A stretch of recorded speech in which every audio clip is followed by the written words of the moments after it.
My name's Tiana. My pronouns are she, her, and all my access needs are met. Thank you, thank you. And we'll move on to behavioral neuroscience. Arthi? She has her grades until 6, I believe, because of a class conflict. Okay, perfect, thank you. Biology?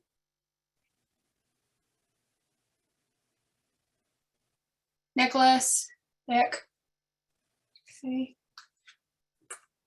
Biomedical physiology and kinesiology?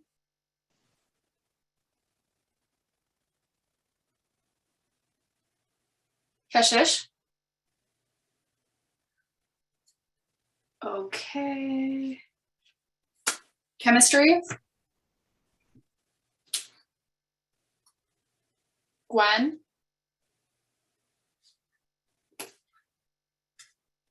Cognitive science?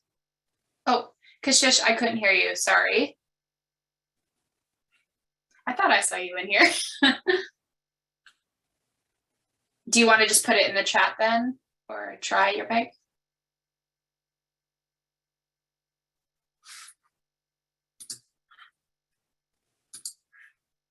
We'll move on and see if name is Kashish. I use she, her pronouns, and I assume access needs might be a non-working mic. And then cognitive science. Nicole. Okay. Communications. I think they still might be on leave. Criminology. Hi, Charlotte Taylor Bear, she, her, hers, and all my access needs are met. Thanks. Thank you, Charlotte. Data Science Student Union. Warren.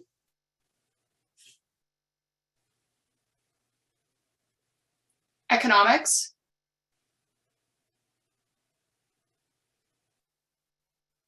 Mahindar.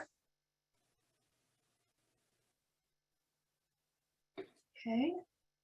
Education. Oh, perfect. Actually, I'll give economics a second, but they just joined. Education. Okay. Engineering science. Analog. I'm here. My name is Analog. Sarah, and my pronouns are she, her, hers. Oh, sorry. Thank you, Sarah. Mahindar, was that you? Hello. Hi. Can you hear me? Just, yeah, the introductions. Yeah. Okay. Hi, my name is Mahinder. My pronouns he, him, his, and all my access needs are met. Thank you. Awesome. Thank you. Sorry, here. And there was no education, correct? I know we got a little mumbled there for a second. Okay. And English. Hi there, my name is Liz. My pronouns are she, they, and all of my access needs are met if my computer decides to keep working, but it just completely crashed. So sorry if I do drop out. All good. Environmental science. Hi, my name is Chloe. My pronouns are she, her, hers, and I'm just in the sub right now, so the Wi-Fi might not be the best. Thanks. Thank you. Film Student Union.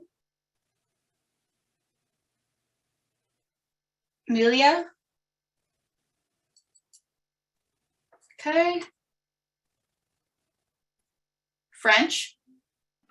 Hi, my name's Kylie, pronoun she, her, and all of my access needs been met. Thank you. Thank you. And then gender, sexuality, and women's studies. That is myself. Hi, everyone. She, her. My name's Devin. She, her, hers pronouns.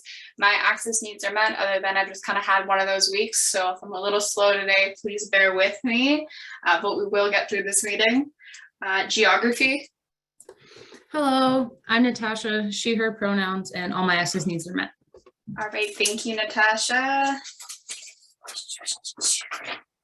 Global Asia Studies Student Union. Hi, I'm Eunice, and my pronoun is she, her, and all accessibility needs are met. Thank you. Perfect, thank you. Health science? Hi everyone, name is Joselle, she, her pronouns.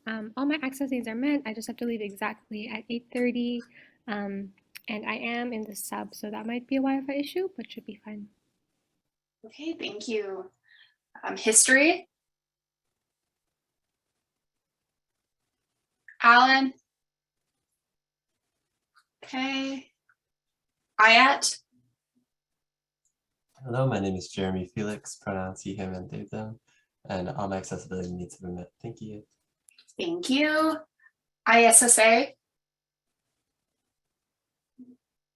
Might be on a leave. Labor studies? Hello, my name's Justin, he, him, his, and all my access needs are met. Thank you, thank you. Linguistics?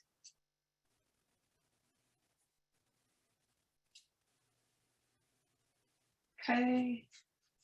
Mathematics? Hi, my name is Ben, pronouns he, him, his, and all my access needs are met. Thank you. Metatronic systems engineering?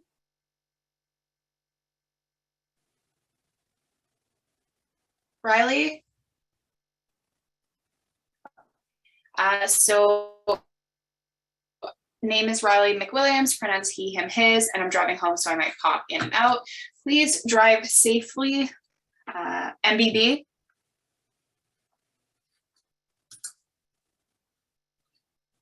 Avneet? Okay. Operations research? Hi, my name is Ash. Pronouns are he, him, his. All my access needs have been met. Thank you, Ash. Philosophy? Hi, my name is Tony. He, him, his pronouns, and all my access needs are met. Thank you. Physics?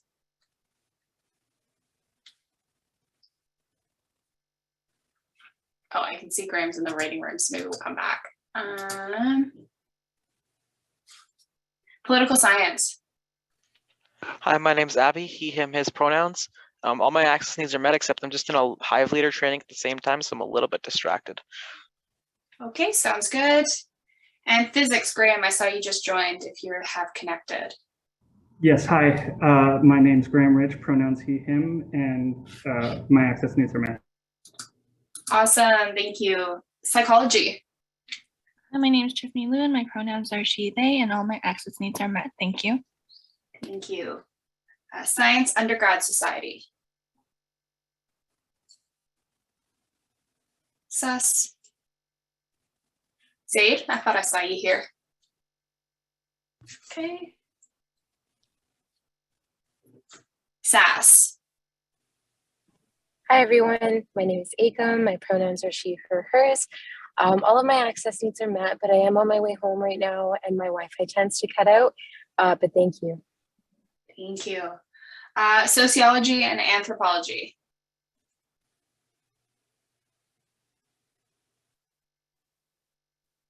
Kayla?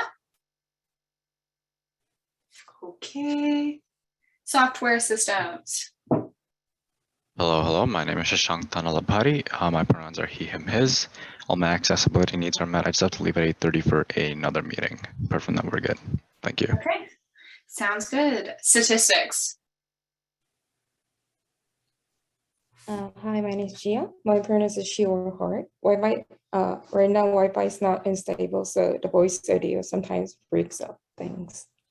Okay, thank you. Sustainable Energy Engineering Student Society. Mohammed, are you here today? Okay. Theater Student Union. Hi, my name is Samantha. My pronouns are she, they, and all of my access needs are met. Thanks. Thank you. World Lit. Hello, my name is Sarah. My pronouns are she, hers, and it's also one of those weeks, so I might be a little slow. Is all okay. I think for lots of us, it has been one of those weeks. FNM will move on to constituency groups and FNSA. Hi, my name is Kiana. My pronouns are she, her, and my access needs are met. However, I am double booked, so I will try to stay active here. But I do have multiple things going on tonight. That is all good. International student advocates. Oh, perfect. Hi, my name is Chi, pronouns she, her, hers. My mic is acting up, so I'll most likely use the chat function today. That is all good. Soka?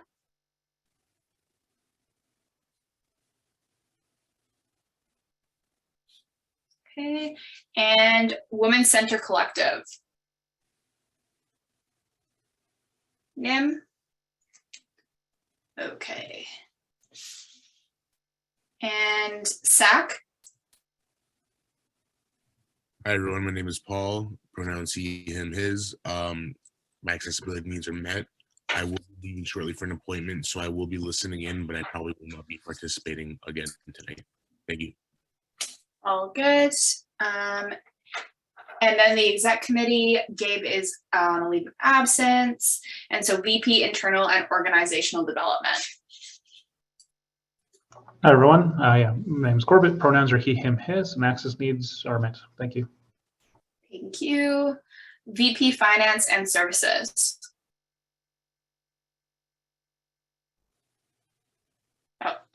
Almost she, her, access needs are met. Thank you. And then VP university and academic affairs. Hey everyone, my name is Serena. My pronouns are they, she. In terms of access needs, I'm experiencing withdrawals today, so I'm not 100% here. And there was another thing I wanted to say. I'll be switching over devices throughout this meeting too, so I might drop out and come back in. Okay, thanks for letting us know. And we have VP external and community affairs. Hey, this is Matt. My pronouns are he, him, his. My accessibility needs. I'm just switching onto my laptop. I just got back from driving, so I will be here shortly on a different device. Okay, sounds good. VP equity and sustainability. Marie? She's on her leave of absence extension. Oh, sorry, I thought she came back today. Thank you. VP events and student affairs. Hello, I'm just on my way home, but I just need a few minutes and then I'll be right there. Yes, you did say that in the chat. Thank you. Alrighty. Operations organizer, is Aisha here today? Hi everyone, my name's Aisha. My pronouns are she, her, hers. Sorry, I'm laughing. And I'm the ops organizer here. All access needs met. Okay, thank you. Board organizer.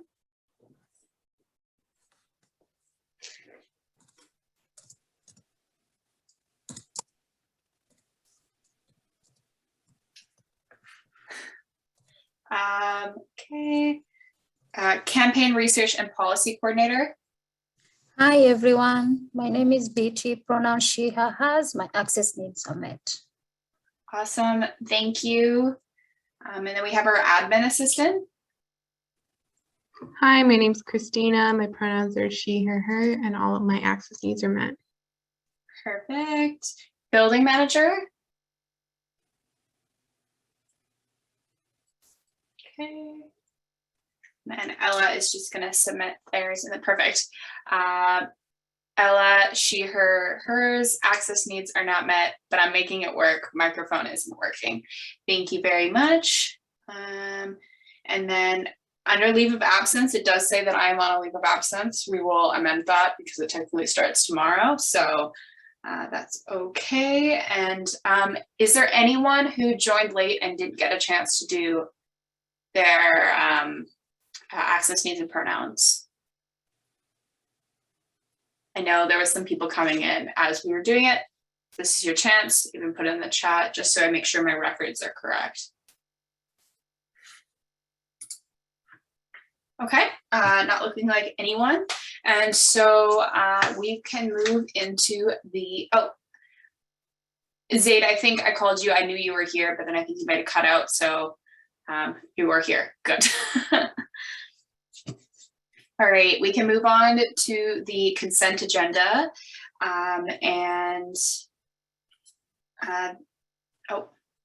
So sorry, Zaid, he, him, his, access needs are met. And Ilham, the communication coordinator, is here and she, hers pronouns. Thank you so much.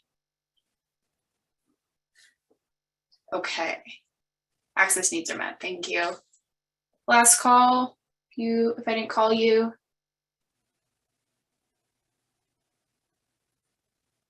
Okay, cool.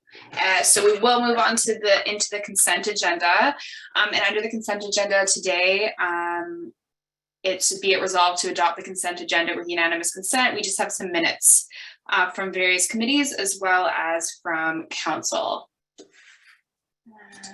And so I am seeking unanimous consent on the consent agenda.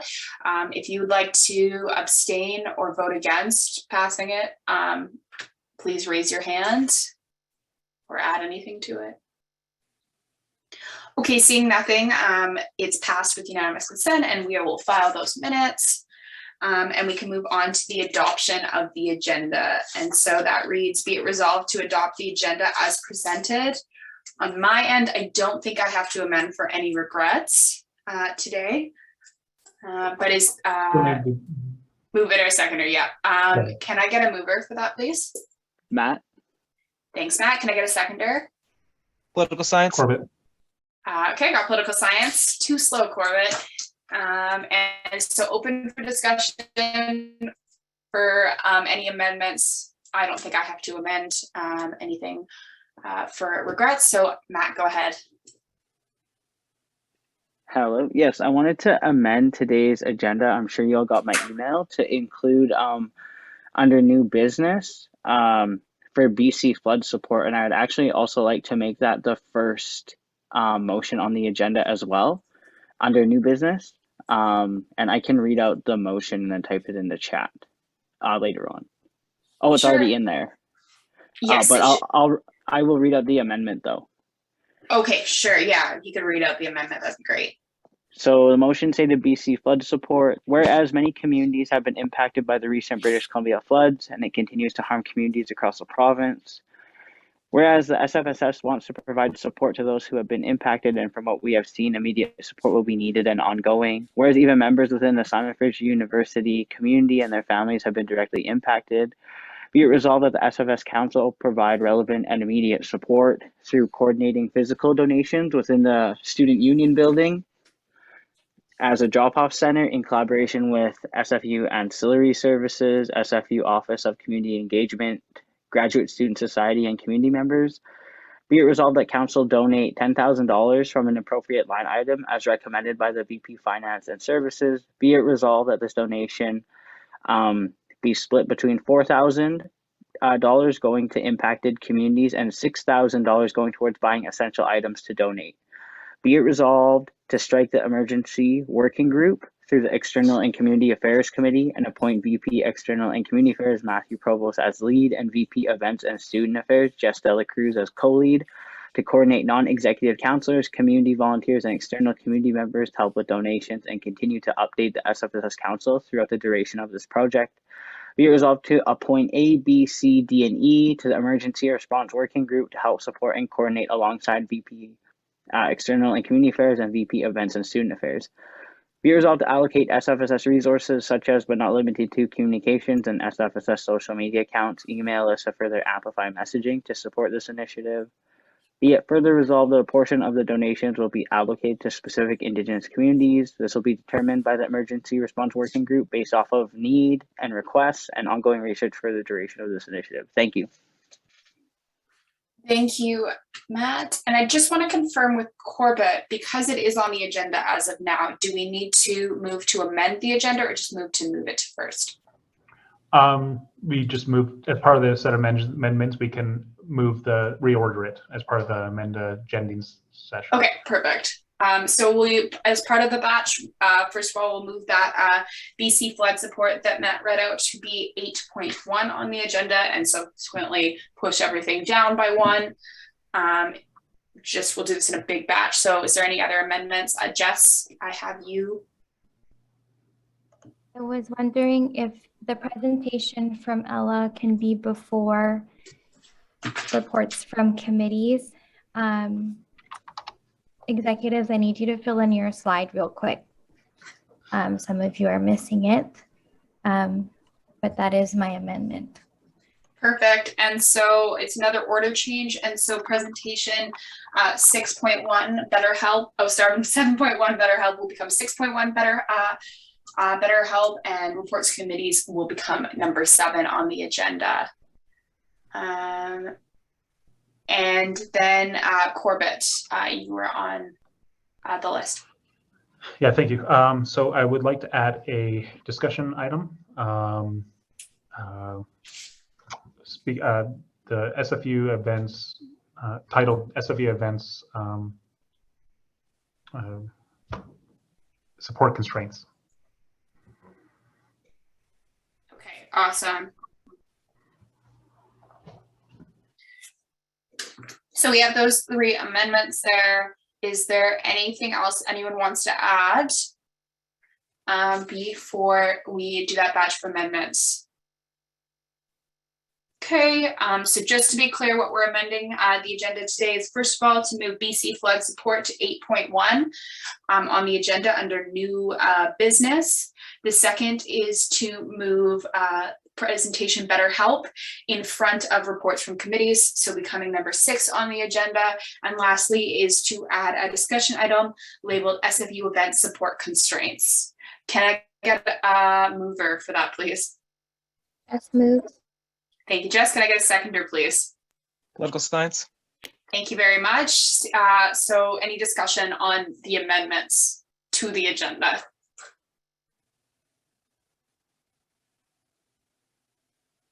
Okay, seeing nothing. Seeking unanimous consent, please raise your hand or unmute yourself if you'd like to abstain or vote against. Seeing nothing, we'll move back to the main agenda here, and so seeking unanimous consent to adopt the agenda as amended today. Please raise your hand or unmute yourself if you'd like to vote against or abstain. All right, seeing nothing, that the agenda carries today in the reordering and adding some motions and discussion items. And because of that, we'll move right into our presentation about better help. And I think this is by Ella. Maybe. Yes, just confirming you're able to hear me, Devin? I can hear you, yeah. Okay, perfect. So I'm going to share my screen very quickly. There you go. All right, folks. So this is a conversation that we've been having in exec already, but I think more counselors should be definitely brought into the conversation about if we want to go forward in this direction. Starting off, kind of as a brief overview, BetterHelp is a mental health support organization that provides counseling support to different folks across the world, essentially. A very quick breakdown, BetterHelp for Organizations is an initiative that is brought out of BetterHelp, the actual organization. So I met with Kefir Iyal, who is the VP of Sales and Partnerships at BetterHelp. We did also have a subsequent meeting with Corbett, the VP Internal, and I and Kefir as well, but I will get into that a little bit later. But we met, I and Kefir met to discuss the potential mental health support the organization could provide to the SFSS. BetterHelp is an online therapy portal seeking to reduce barriers to access to therapy. Participants have 24/7 access to text message support with their counselor and have access to virtual face-to-face sessions throughout their subscriptions. Therapists go through a selection process and are required to provide their license to operate within their region. There are currently more than 14,000 therapists within the network. Therapists that specialize in specific lived experiences are also available, including specialized support to BIPOC and LGBTQIA+ individuals. There's also support regarding stress, anxiety, depression, addictions, trauma, family conflicts, grief, religion, and so much more. So the gist of the partnership would be that counselors would be eligible for 1 month of free therapy and support. This typically costs around 80 on the lower end to $110 Canadian a week, but this would be provided to counselors for 1 month. So the breakdown would be that counselors can access the support in different ways based on their availability, needs, and convenience. The details about this, point blank, is that the counseling options are support through real-time text, live chat, phone support, and video sessions. So we had a little bit of a bigger conversation about it in exec, where we first talked about the scope of it, whether or not it would be beneficial for counselors to only receive 1 month because they're only offering 1 month. This isn't a situation in which you can take a session for the beginning of January and then take one for the beginning of February. It all has to be consequently within that 30-ish day allotment. For accessibility, we had a conversation around, will counselors be given enough time to access the support? So especially it coming later in the semester.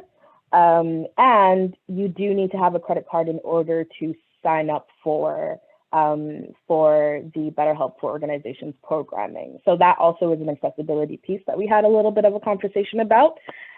For next steps, so as I alluded to earlier, Corbett and I had to sit down with Kafir where we asked him a few questions that we had prepared specifically on accessibility. So we asked if it was possible to waive the requirement for the credit card, and they said that the only way to do that would be to have the SFSS credit card be on file, but that is a requirement that could not be moved around.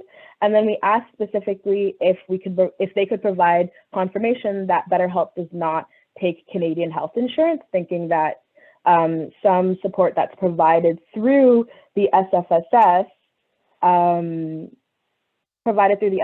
that would be able to be covered through that. Kafir told us that they do not take Canadian health insurance, nor do they take American health insurance. They don't take health insurance at all.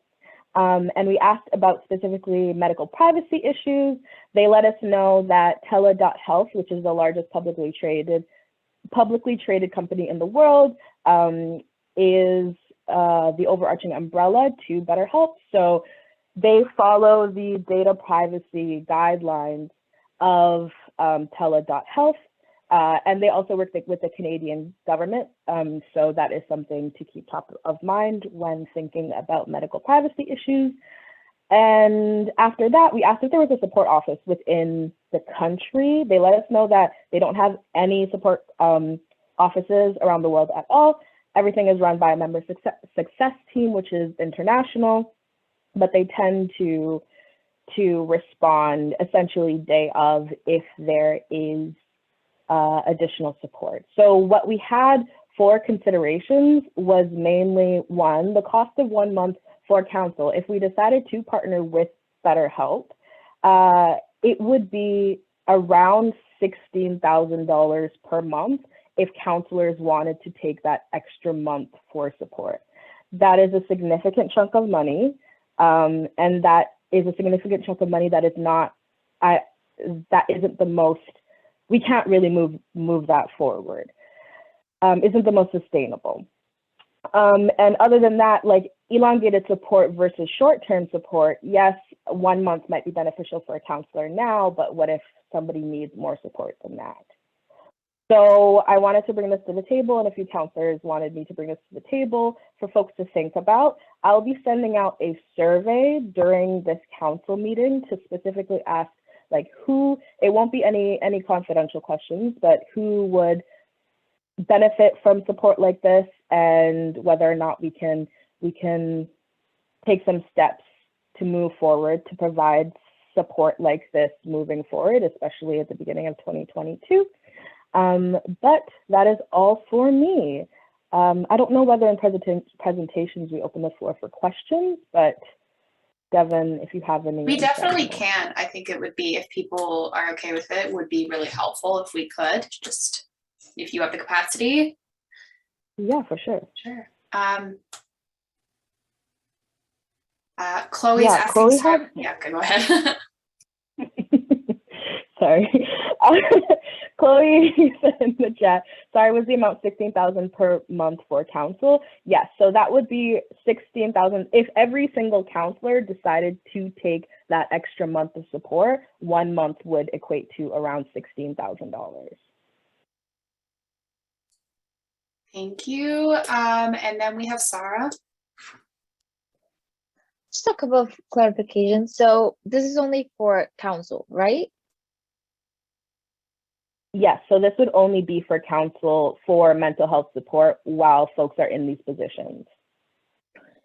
And say we get the 3 month. After that, if we want more counseling, it would be on us. Is that how it works? Yeah. So that would be that additional cost, which is that $16,000 if we're looking at it from like the top level kind of view. If we're looking at it where in that everyone has to submit their own credit card, it would be around that like $80 to $100, $110 a week number for individuals. Okay, thanks. No worries. And I just listed myself because I'm not sure if anyone remembers this, but in 2018, BetterHelp had a huge scandal in which in their terms of service, they couldn't guarantee that each individual who was providing therapy would be licensed or checked by the therapy, as well as they've had some other scandals with data privacy. Specifically last year, there was one in which they were sharing with Metaverse, I think that's a new Facebook name, or with Facebook, the people's private information, as well as things like the last time they thought about blank in terms of mental health, they had a list of them.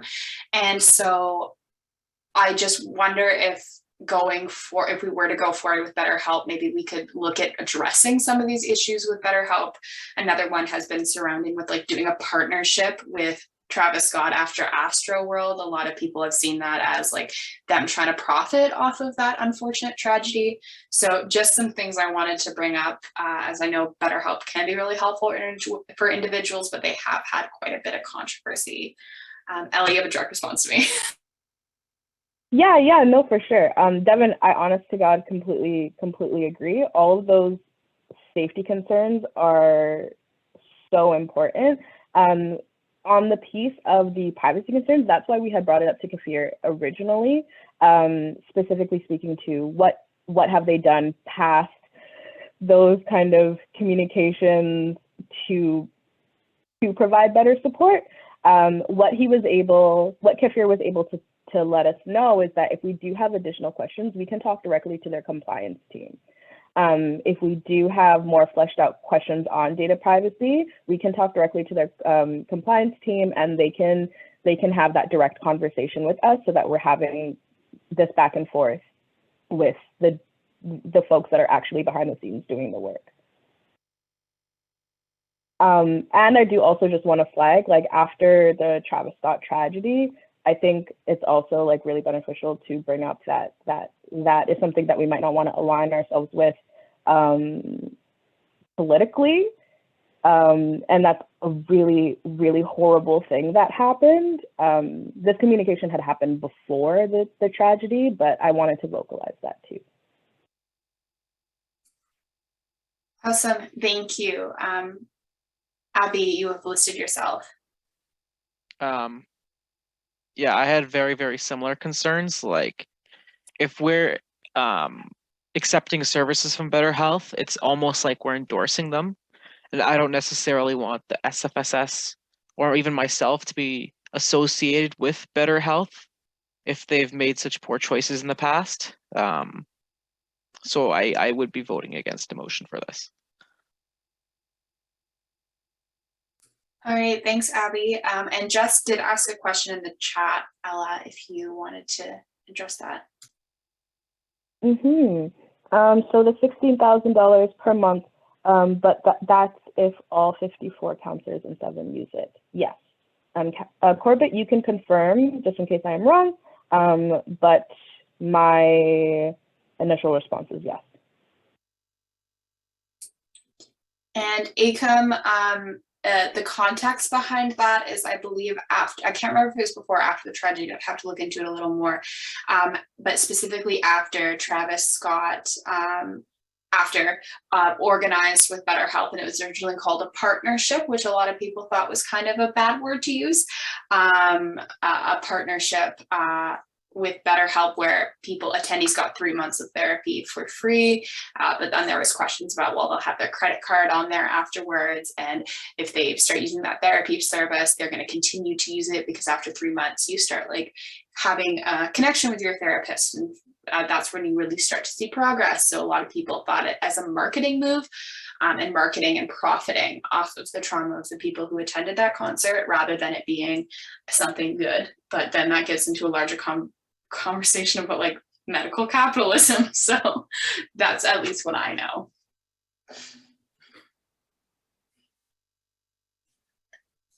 Did anyone else have any other questions regarding this? Ella, yeah, alternative support could be really awesome. I don't know off the top of my head any, but if anyone has any alternatives to BetterHelp, I'm sure that they're out there. Maybe reach out to Ella.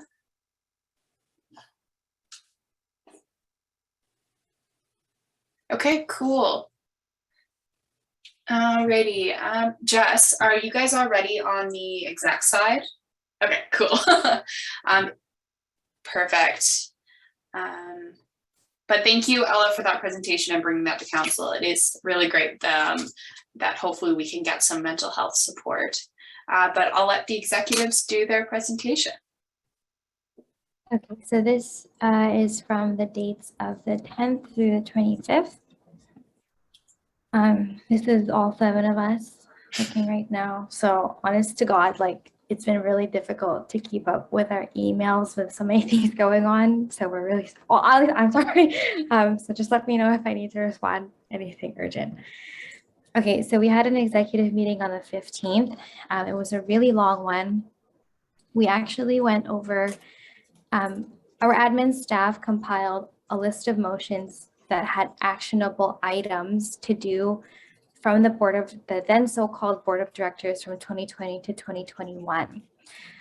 From there are a lot of motions that need to be made within the next few council meetings to strike committees, to strike working groups, etc., so that we can complete those projects that the then board started, but we need to finish.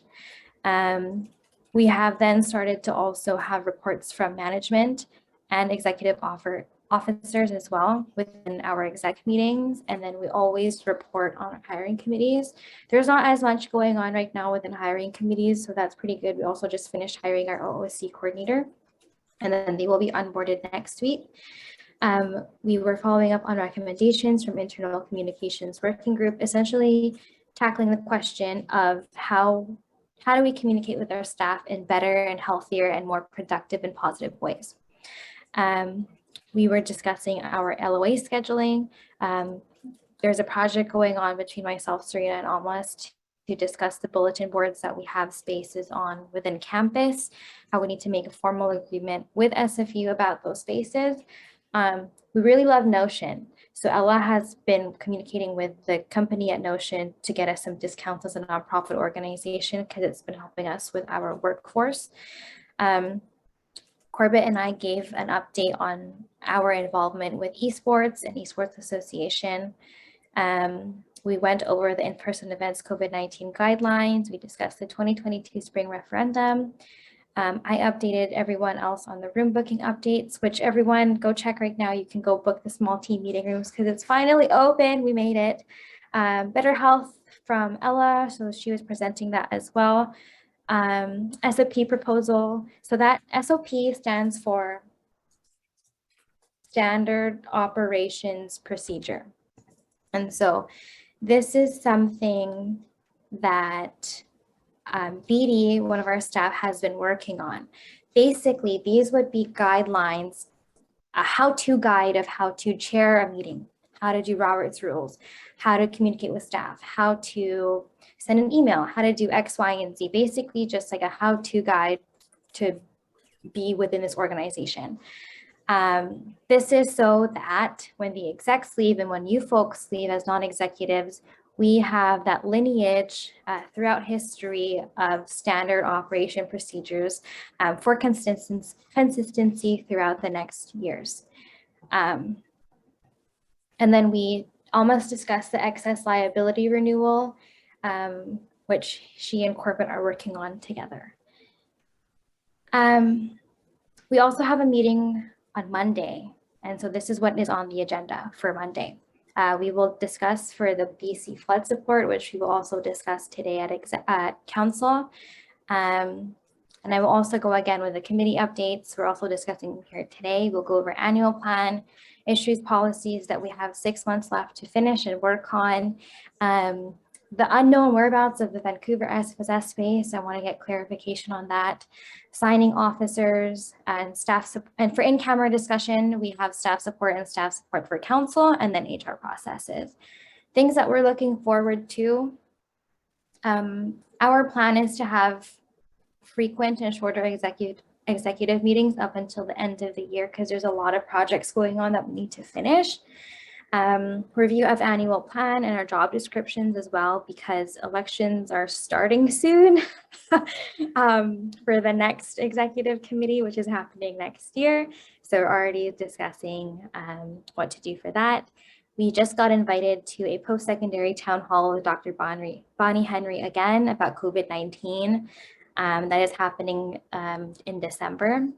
We have our fall semester report to do, and then continuation of our leave of absences. And Corbett, you're next.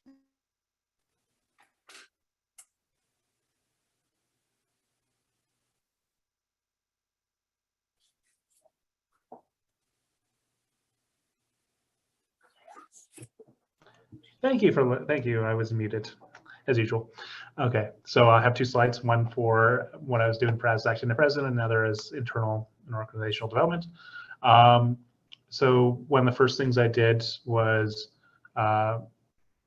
meet with our admin support team to kind of lay out check in with what they were doing, what were they working on, what they need help with, but also then having a more group meeting around kind of trying to restructure ourselves a little bit better on what execs are doing, what admin is doing, what if there's any gaps that need to be filled or worked on, and just kind of reevaluating how we are working collectively and individually.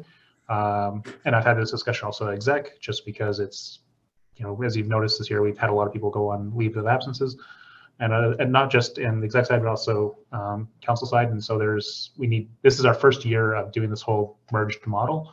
And so we need to, iterate over it and make changes.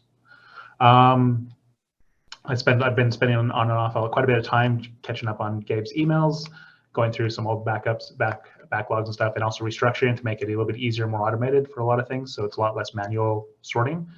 And kind of a joke that it's been a lot. Sorry, 1 second. It's okay. I just hope that when Gabe comes back, he doesn't go look at it and say, "What the hell?" Okay, and so I've been also attended the staff meeting, which happens every month, responding to staff and about council motions and how they impact staff work, because we're doing our best. We're trying to get better in informing them ahead of time, as well as talking about giving them heads up when motions occur. Met with SFU about MEC's event support capacity, which we'll have a discussion with later. Attended the APC Student Climate Action Summit on Saturday for the whole day. I was there from about 10 to 5. It was nice, a big change, nice change of pace. Attended the Trans Day of Remembrance Vigil in the sub on last Friday. Had an initial meeting with BC flooding support, which then Jess was there too, and Jess and Matt have taken over. Spending a lot of time setting the council agenda, motions, remotions, like adjustments. Also had a meeting with SFU around the 2022-2023 residential fees increases, and also attended the Joint Operations Working Group. Sorry, this got cut off. I also, at that group, I raised the kind of a joint project with SFS, SFU, and GSS around exploring if there's any kind of external funding for that we can find for subsidy, government, social housing, something to allow us to kind of get the some or all the SFU SFU residents buildings off market, so we can actually get them lower and more affordable. Next slide, please.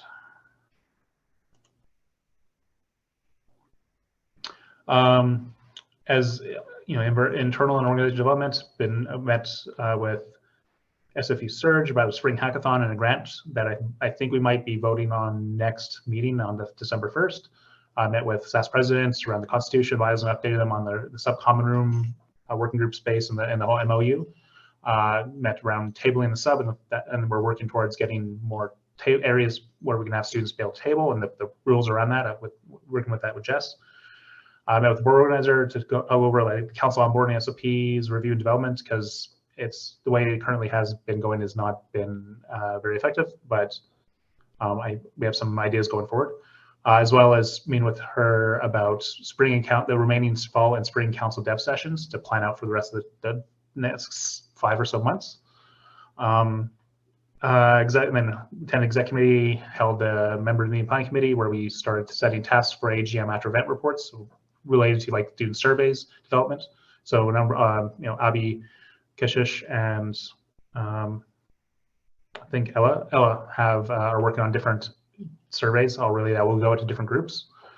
Drafted some of the motions today for the referendum, and also a few other draft motions that I'm still waiting to hear back on from our legal and from some the groups that like steps forward in concurrent studies around some fee collection exemptions and such.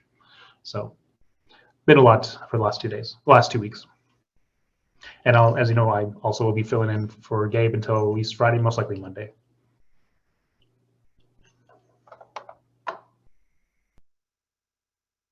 Comments?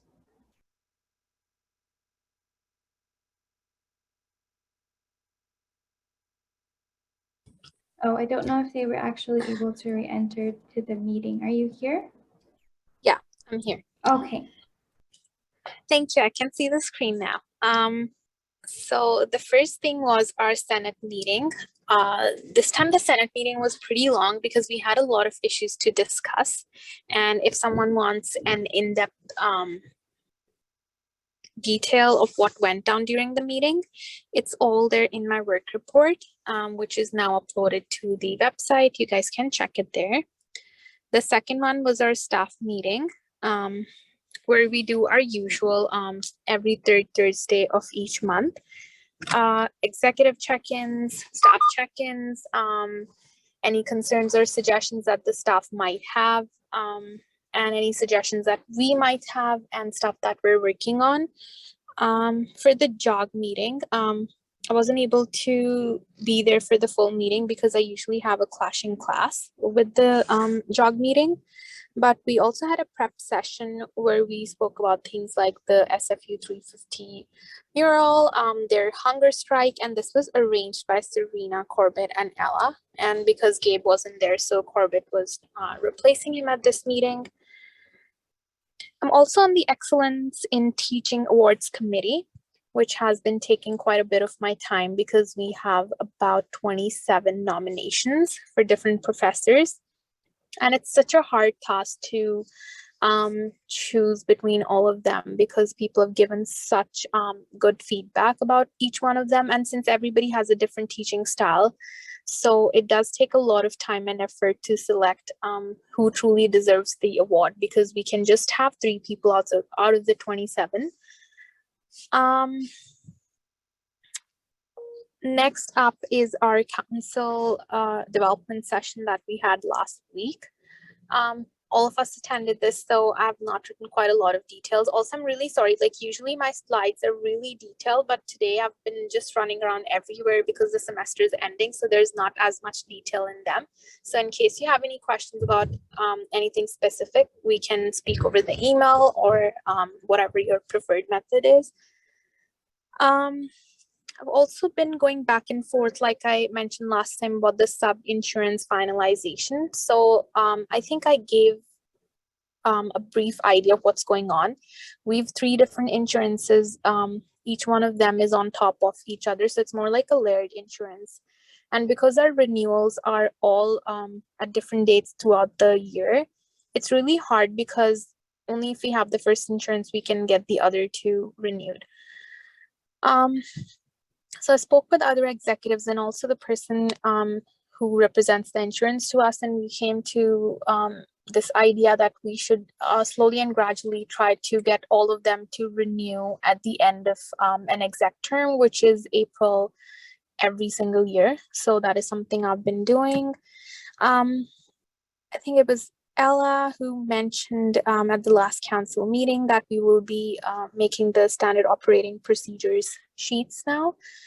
I did make some for my role already because I feel like a lot of things in this role have to be set in place. Like you just can't do what your preferred method is. Like you have to go by the book. So a couple of things I had done already, but I'm also working on the other ones. And I'm hoping to get this done before I leave my role in April. But we will see, because a lot of these things are very new for me, and they've just been introduced this term, so I need some support as well on these ones. I'm also on the Faculty of Science Dean Hiring Committee. For now, we're accepting applications, and my go-to plan has been to take all the applications into account as soon as they come in, so that I'm not bombarded with all of them once we sit and see them in February. And I'm also taking notes of what I think, because I'm from the Faculty of Science as well, is required for the faculty.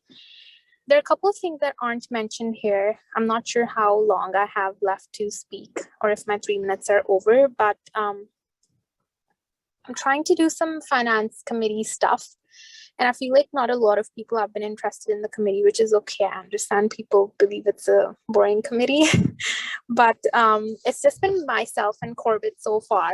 And I think it's Oshran who's been helping us, like back in summer, they did help a bit too. So if there are people who have the time and the capacity to support the committee, I would really love to have you guys on there. And even if you do not want to be on the committee because it feels like a commitment, and I'm very flexible in terms of people not coming to the meeting, but I just hope that there's somebody who can help us, because there's a lot of important issues and plans that need to be finalized. We're also going to look at the budget for next year and things like that. So it'll be helpful if people can just come, let's say, just pick up one project and help us on that as well, because these are important things, even though they might look very boring. This is something that's going to help in the next 5 or 10 years of how we're structuring SFSS. And if people have any questions, they can reach out to me. And also I've been working on the strategic plan with Ella, and I believe there's Gabe and a couple of other people on that committee. Working group. And that's pretty much it. Working on a couple of other things too, but I will bring them to another council meeting. So I just want to have some more background of those 2 motions that I plan to bring, and you guys will see it within the next 2 months. Thank you. Hey everyone, so for the last, I guess, week or 2, some things that I've been working on, Board of Governors, we're meeting on, what's it called? Tomorrow, whatever day tomorrow is. And I was also invited to an executive and administration meeting with basically like Joy Johnson and all our VPs about the climate crisis in response to SFU 350's motion and that kind of thing. So we discussed divestment because they committed to divesting by 2025. We discussed the demands of the SFU 350 letter. And there's one more thing I wanted to mention, but I don't remember, sorry. For Senate, I just wanted to include this because I believe the Senate Committee on Undergraduate Studies meeting next week, if I'm not mistaken. And that item about like the grading transcripts, the grading scheme and percentages on transcripts is supposed to come up, at least according to the registrar. And like what would happen is they would report back their research about like what's happening at other universities and then make a suggestion from the committee to the whole of Senate. So hopefully we'll finally see some movement on that. For issues policies, I've been working with Jess and Brianna on the accessible and equitable events issues policy, and I still need to look to building capacity for the other issues policies that I committed to as well, since there isn't much time left. The Joint Operations Group met, discussed the university's response to SFU 350 mural and hunger strike. They honestly couldn't tell me their reasoning behind why the decision was made to divest. I asked if it was in response to the hunger strike, and they wouldn't give me a straight answer, unfortunately. So it's kind of a lot of ambiguity there still that remains. And just continued like incongruency, I guess you could say. Yeah, classic SFU. Continued incongruency between the SFSS's view of peaceful protest, like having a mural, and SFU sees that as not peaceful or some form of violence. So that's a big difference between us. Parcel 21 housing project is for families, folks with children. They said they wanted it to be affordable, which is something we push back on because it's really expensive still. I think it's like over $1,100 a month for a studio, and then of course it goes up from there. And they also have certain accessible rooms, but they said that they weren't exactly prioritizing those folks, which I thought was weird. Admin assistant hiring committee, we've finalized the candidates. We had like over 100 applicants or something crazy for this committee. And so there's 2 open positions for admin assistants. We have 8 candidates that we'd like to interview and 2 backup candidates. So that scheduling is going to be done. People are going to be scheduled into interviews next week. And Aisha is going to be taking on my work in that committee from Monday onwards. Accessibility coordinator hiring committee, the posting is live and we're currently receiving applicants. Accessible course practices working group, thank you to the working group and for Ben and Kashish for meeting with me today. I think they're super prepared for meeting with SUFA or the SFU Faculty Association on Friday. So I'll be looking forward to that. I just provided some of my feedback, but obviously they're doing the brunt of the work. So shout out to them. Preparing items for my leave of absence from the 29th to December 12th. Just preparing folks to take on some of my work, replacing me on hiring committees and that kind of thing. And lastly, if you have any questions, comments, concerns, you can always reach me. I won't get back to you quickly. If you try email, it'll be like 7 business days. But if you contact me through Discord or Facebook, I'll get back to you right away. Thank you.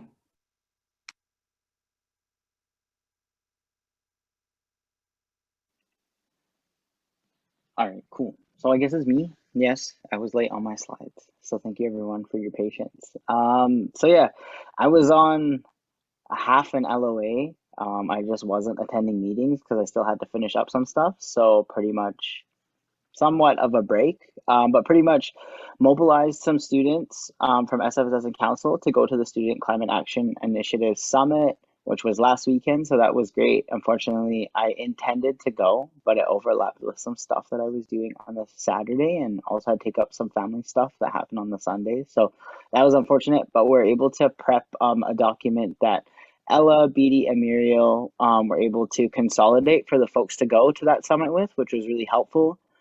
So glad, and I will be following up with folks who went and kind of getting some stuff that came out of that.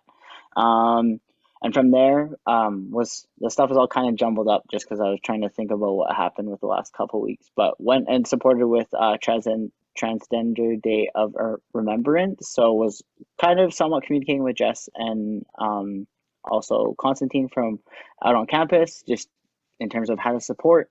Went to the event. It was great.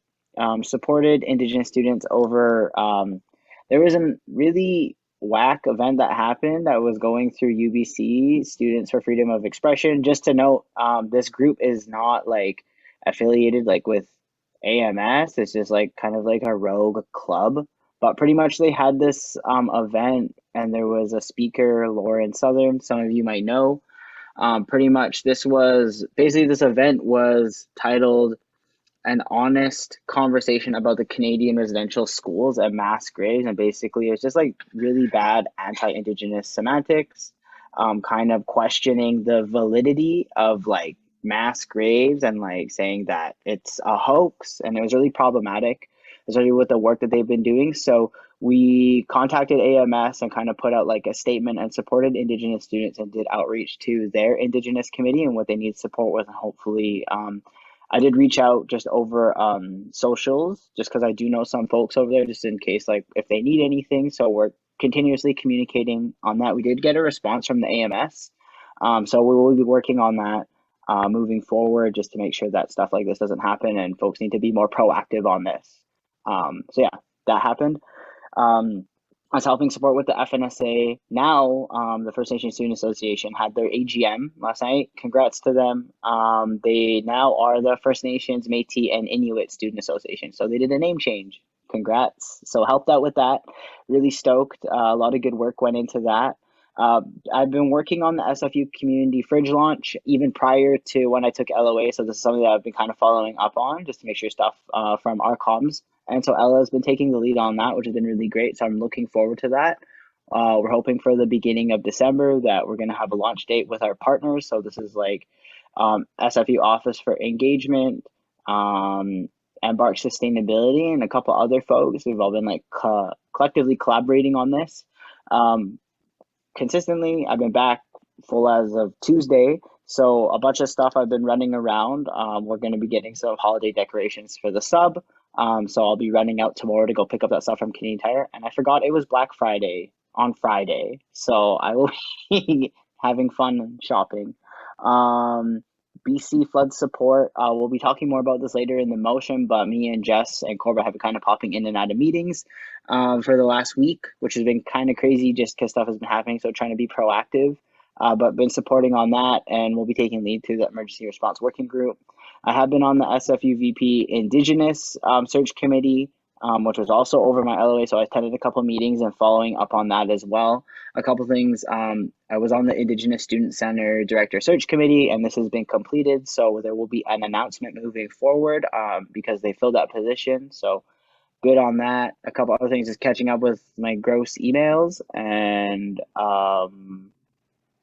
sorry, I have been working on my work reports, Devin. So they will be done. Okay. I met with John and Shelley and Dipti and Corbett to do some logistics within the sub for January club stays. We're hoping to have that in person. And then we updated our room booking and tabling guidelines. So right now there are 3 spaces for you to table. Think of it as a soft opening for tabling. When we did the walkthrough, we thought that those were like the 3 prime locations. And then slowly over the next few months, we'll add on more spaces for tabling. And then I met with student engagement and retention and MEX to do a roundtable discussion of what we've been doing for programming and events within our community.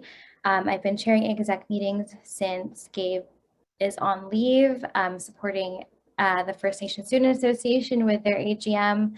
And they changed so much with their policies and guidelines. So congrats to them, and they did that so quick. We had an MSA meeting that was informal, and then unfortunately I had to cancel an ESAC meeting because we didn't meet quorum. And then Matt spoke on the joint statement in response to UBC students for freedom of expression, unquote, event. We did get a response from them. So actually Ella's going to work with us to see how we can best respond in a good way. We had a staff meeting. Constantine and Trish worked heavily on the Trans Day of Remembrance Vigil that happened within the sub. So we got to attend that as well and support on the back end with our staff and the use of the space. Today and tomorrow, I collab with SFU Recreation for hot chocolate giveaway and tabling. And then Serena and Brianna and I are working on accessible and equitable events issues policies. Me, Matt, and Corbett have been working on BC flood victim support, which we'll discuss later on. And then posting on SFU again with Serena and Almas. Okay, I am lacking on my work reports and emails. I sent an email to Oversight Committee to look for support, and I did get a response back, so I need to respond to them to see where I can move forward to get that support. I'm going to be taking LOA for the next 2 weeks starting tomorrow, but also I'm kind of not being on LOA because I need to finish up projects, so it's like half and half. These are cute pictures from what has happened the past few weeks. So thank you to Ben, Akam, Devin. Oh, sorry, not Devin. I just see your face, Devin. Sorry. Chi, Deanna. Who else am I missing? And folks from SFU Recreation to help package 390 bags of hot chocolate, cookies, Rice Krispies, and candy canes. They went out so fast within 30 minutes today that I had to tell SFU Rec to give one batch every hour because people just wouldn't stop lining up. Because obviously it was free stuff, but I think like that free stuff and those giveaways is part of the student affairs portfolio that I love doing because I think that having students to pay for things is so inaccessible. So I get to be Oprah for sometimes and just give away free things. And then me and Matt put the flag up for the Trans Day of Remembrance and attended the event. So this is the table, part of the decorations that Trish and Constantine made, and it was absolutely beautiful. And then me and Matt stayed at the office yesterday until 10 p.m. trying to figure out the motion and how to support the flood victims. So that is what the whiteboard looks like right now. So there's a lot of action items that needs to be done from us as a community. So we're almost there. And then some things that we're looking forward to. We're gonna decorate the sub for Christmas. That's really exciting. So if anyone wants to help, we'll be there next week. We're gonna start we're gonna start collecting donations for the flood victim support. So we're all hands on deck here. I want to chair and pass motions through ESAC and MSA. I want to do a Christmas photo booth at the sub like we did for Halloween, but for Christmas. We're going to continue to update the in-person guidelines for next year and then the room booking guidelines again for January. Finish and catch up with my work reports. Also, something exciting that really happened at the AGM last night with FNSA is that they have struck a Pow Out Committee. So hopefully we get to have a powwow on our SFU spaces with Indigenous community members and relative community members as well. So that is very exciting. When Dipti comes back from her vacation, we're going to work with the Indian Student Federation to hopefully plan Holi for next year. And then working with Ella to discuss, we now changed as of today, Woman of the Year awards to be more inclusive and equitable to be Person of the Year, specifically encouraging trans women, non-binary folks, non-gender conforming folks, and racialized women as well to nominate themselves to be part of the Person of the Year award. So that's a name change. So that was exciting as well. And then our issues policies, me and Matt are going to work on getting a building plaque for the Simon Fraser, for the sub. And then I'm going to get support for my annual plan. And then I have 2 more weeks of school with my hardest semester left. And then I have 1 semester left. So that is something that I'm looking forward to. That is it for the executive reports.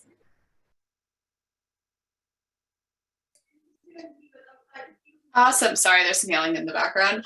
Alrighty, thank you, execs. And I can tell in the chat that Joselle is excited for Christmas. That's my takeaway as well. And so we get to move into new business now. We're all good to move into new business without a break. Does anyone need 5? Perfect. Let's take 5 and then we'll come back. And then once we're doing new business, we'll take another maybe like 10 minutes. And all right, I'll see you guys just come back at 5:50, please.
Oh, I'm muted. Alrighty, we can come back. You give me some indication that you're back. And I'm realizing that I kept recording that whole time. So I really want to apologize to the admin assistants and communications who will have to sit through 5 minutes of that. So there's that. But we can come back and move into new business. Alrighty. And because we have moved things, sorry, I'm getting distracted by Black Friday talk that I started in the chat and wireless vacuums, but we'll move on to new business, and the first is 8.1 BC flood support. And Matt read it earlier, but I will go over it quickly. Whereas many communities have been impacted by the recent British Columbia floods, and it continues to harm communities across the province, whereas the Simon Fraser Student Society wants to provide support to those who have been impacted, and from what we have seen, immediate support will be needed and ongoing. Whereas each member within SFU community and their families have been directly affected, be it resolved that the SFSS Council provide relevant and immediate support through coordinating physical donations with the sub as a drop-off center in collaborations with SFU Ancillary Services, SFU Office and Community Engagement, Graduate Student Society, and community members. Be it resolved that Council donate $10,000 from an appropriate line item as recommended by the VP's Finance Certain Services. Be it resolved that this donation will be split, $4,000 going to impacted communities and $6,000 going towards buying essential items to donate. Be it resolved to strike the Emergency Response Working Group through the External and Community Affairs Committee and appoint VP External and Community Affairs Matthew Provost and lead, and VP Events and Student Affairs Justa Cruz to coordinate non-executive counselors, community volunteers, and external community members to help with donations and continue to update the SFSS Council for the duration of this project. Be it resolved to appoint A, B, C, D, and E to the ERWG to help support and coordinate alongside the VP External and Community Affairs and VP Events and Student Affairs. Be it resolved to allocate SFSS resources such as, but not limited to, communication and SFSS social media accounts, email lists to further amplify messages to support this initiative. Be it further resolved that a portion of the donations will be allocated to specific Indigenous communities. This will be determined by the working group based off need and request and ongoing research for the duration of this initiative. Alrighty, can I get a mover for the motion, please? Political science. Political science moves, can I have a seconder? Yeah. Thank you, Matt. And as submitting That was this math, not math. Math. Sorry, I saw Matt's mouth moving. Math. Thank you. Not again, but thank you. And Jess or Matt, as you submitted this motion, would you like to speak to it? Yeah, I can speak to it. So sorry, I'm a little bit flustered. I had to run upstairs. So for the last week, while I was on leave, Jess was attending there's been meetings happening directly coordinating for BC flood support. Been happening since early last week, and I was attending kind of on and off one. And then pretty much what has come out of it is a collaboration. Is people having a hard time hearing me?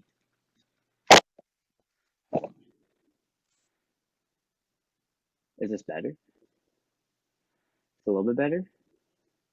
The one time I ask if people can't hear me, and then you actually can't hear me. Okay. Hopefully that's better. All right, I will start again. So for folks who can't hear me, pretty much there's been an initiative that has been ongoing like through SFU, but we were talking about this early last week since it happened, and pretty much, what was that dude's name? Mark McLaughlin? Mark Lalonde? Someone, Mark McLaughlin from SFU Yeah, Ancillary McLaughlin. Services. Yeah, there's a lot of Marks. Pretty much, he was chairing these meetings and invited a bunch of folks to come back, like how we wanted to participate. So there's a bunch of different SFU community members, and for us, we've just been trying to support in the ways that we can. So first of all, I kind of want to speak to the motion as is, and I am very flustered. So I'm going to open it up quick. So bear with me.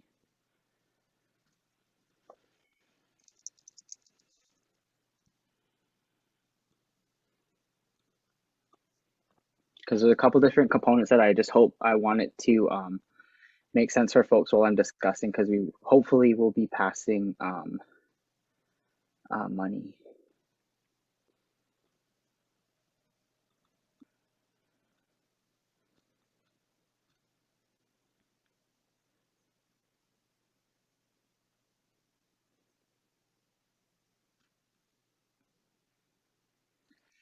Okay, so for one part of this is that we wanted to use the like the student union building as a drop-off donation space on campus, on the Burnaby campus. So we've been talking with them about how we wanted to propose that like we'll be the main folks who are housing. So what they're suggesting now, there'll be multiple drop-off points. One is like the library, Discovery, and then a couple other places on campus. There's like 3 or 4 relevant places, but then they'll all be coming to the sub. So we'll be storing them.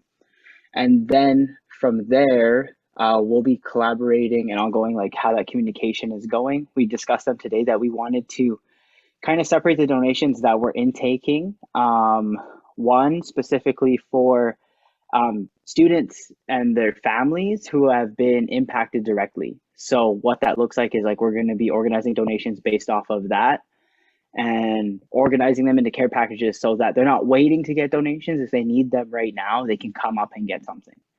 The second is Indigenous communities that have been impacted. So that portion of donations will be for Indigenous communities when we find out a little bit more information. And then the last is for wherever we decide, wherever they'll go, which hasn't been like announced yet. So I won't say too much about that, but that'll be going to broader community where that can be allocated. So basically, as we know, even tonight, there's going to be more rainfall, and even northern communities in BC are going to be impacted. So from what we've heard, stuff is changing. For us, it'll be like to be announced, just due to the fact that there are communities in need, and a lot of different places are kind of collectively working to gather supports and gathering stuff that they need in order, trying to listen to communities for what kind of resources, essential items, food, or donations through monetary support that they need right now. And it's kind of up in the air because there are a lot of communities that do need support, and we're trying to figure out based off of everybody needs it, but there's smaller communities who need a little bit more support that haven't been, I guess, connected to yet. So that's one part of it. Another part is, so that's us allowing immediate support through utilizing the student union building to house donations. The donation part of this, the monetary fund that I kind of want to talk about is $4,000 will be decided upon through the emergency like response working group, and we'll be allocating like based off of what we hear further. And it's just good because we haven't decided yet, but it's based off of research and what community is requesting. So I think that's really essential, just so we know that we have the money there. When it's ready to be donated, then we can donate to where it needs to go.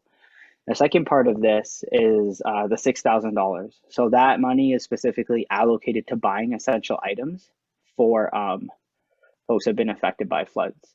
And this isn't for food, because one thing that we're trying to do is focus on getting essential items that people need, because I discussed this in our other meetings, but folks are still going to be getting and receiving non-perishable items. But I didn't feel too good like about collecting food and like hoarding it for 3 weeks, and then we didn't know how to get it to people. So we wanted to try focus on essential items. So that looks like, you know, bedding, pillows, like clothing that people need, you know, baby formula, stuff like that, clothes, and for like 5 and under, new with tags. And because there's a couple of things that we need to think about for like COVID and whatnot, just to be mindful of around like we can't take in like used stuff, so stuff new, tags, and in packages. So that's kind of what we're thinking about for right now. Another part of this is having an emergency response working group up and running again, just because it's hard to take the lead on stuff, and there's so many different things that are going to be needing support with. So me and Jess have been collaborating on this, and we're definitely going to need a lot of support in terms of like, we're going to have, I can lead the project and have direction, and Jess will be there for support, but we'll also need other counselors to be a part of this, help coordinate what will be happening, to organize volunteers, help with messaging, help with postering, help with packaging. And those are like things that we need, and that it's going to be a lot. We're probably going to get a lot of donations, and then this isn't just for 2 weeks for immediate support. This needs to be ongoing, because everyone talks about it for the first couple of weeks, but then these families are still impacted for 6 months to a couple of years. So we need to think long term about what we can provide, and we're going to need a lot of support in terms of that, especially with the holiday season. Another thing for this is that I can let Jess talk about this more, but there's two separate things happening, but it's the same thing. There's the donation, but then there's also going to be a toy drive that's going to be happening because these families are impacted and it's the holidays. So we're trying to organize the toy drive as well. And from there, it'll be based off requests. So we have our comms team on it. We're going to be having stuff prepped. Muriel has been really great support, just kind of getting that information that we need in terms of like the essential item list, and then also getting that comms material prepped for our messaging and communicating with SFU. John has been really helping like on the building side about where storage is and where we can store this stuff for now. I will open this question up. And we will go back to it. So I'm going to ask a question, and then Jess will talk about like the toy drive section and anything else that like I missed to go over. And then we'll go into the discussion because I do have a request. So pretty much for the SUS and SAS spaces, I know that there has been use from it, but what we're asking is if we can use the space temporarily to store some of the items, just because we only have the one little room right in between blends and then those spaces that we'll be able to use. And it's not very big, and we're going to need a place for like sorting and stuff like that. And there are like alternatives that we can use, but it's just easier because it's just right in the front of the building, in front of the Go desk. So if that is something, I would like to hear feedback on what folks think about that. And it would just be temporary until we get the donations out.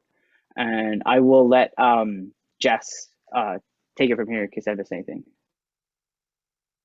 Okay.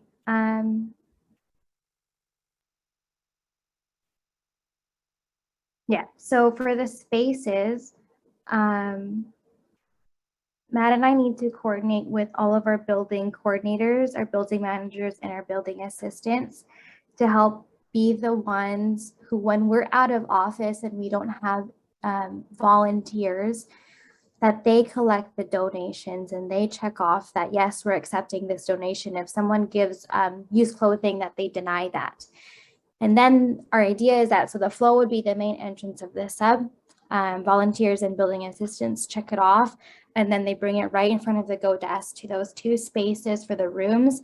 They open and lock the door, and they can oversee it because it needs to be stored there over weeks. So that is for the space. We also wanted to make part of the donation specifically for Indigenous communities, and we want to directly put it to them and work directly with those communities. That is still to be announced, because when we partner, we decided and we pushed for within these meetings with SFU that we don't work with Red Cross or Archway or etc., because we don't know where they would go.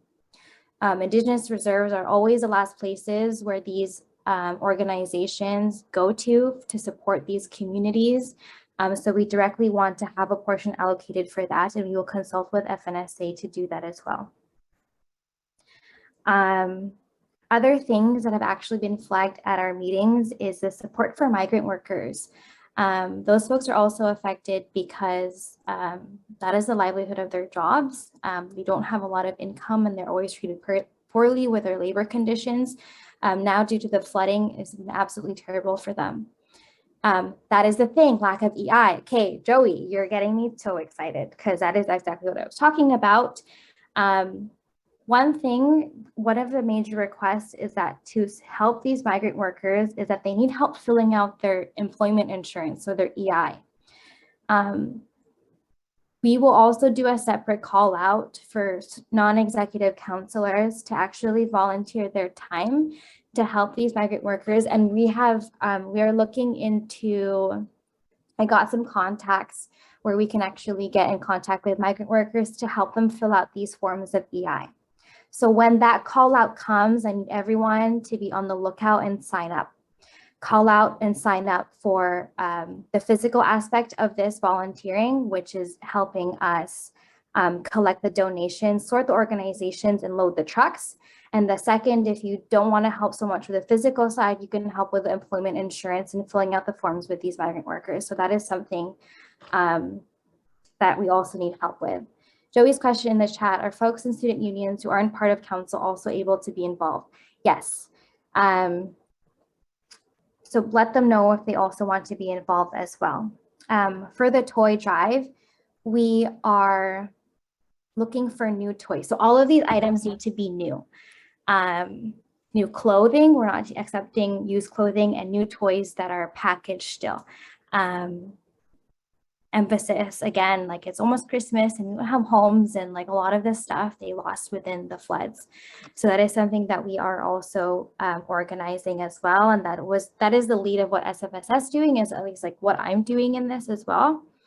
Part of the breakdown of the donations, I believe, is either like, was it the 6,000 to going towards buying essential items to donate. So Matt and I will get the company gross, like the credit card from the SFSS, and then we're going to purchase online purchases like through Costco, through anything like that, to buy more physical items. So our focus is on physical items. Items would include menstrual products, walkers, canes, focusing on the elderly, baby food, baby clothing. What else are we? And a whole bunch of other things, very just all things that they can't buy in the stores right now. We're working with Almas to figure out which appropriate line item this would be. What else are we looking for? Okay, timeline. There was already an email sent out, I believe, to SFU staff, but also check your emails. You might have it and from an email from SFU in general about what's happening.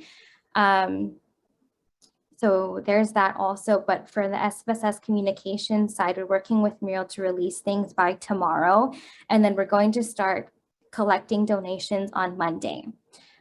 So how are you folks going to be involved as non-executives and as student union representatives?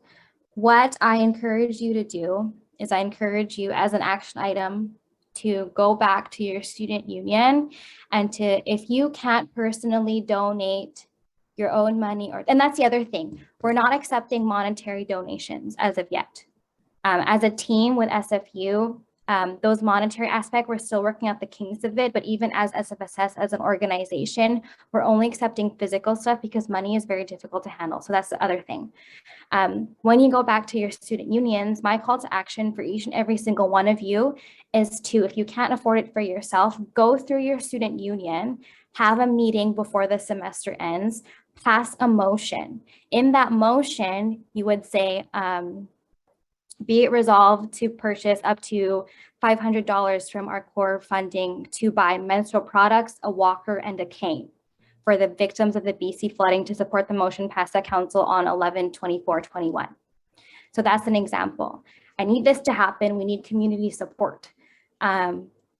This is something that you need to look into within your union because we need as much of stuff as we can get. So what's going to happen? SFU will be providing the trucks for transport, and they're asking volunteers to do that as well within their own networks. There's also a committee member who has been doing consultation with some chiefs as well as from some First Nation communities. So we are hopefully doing proper consultation.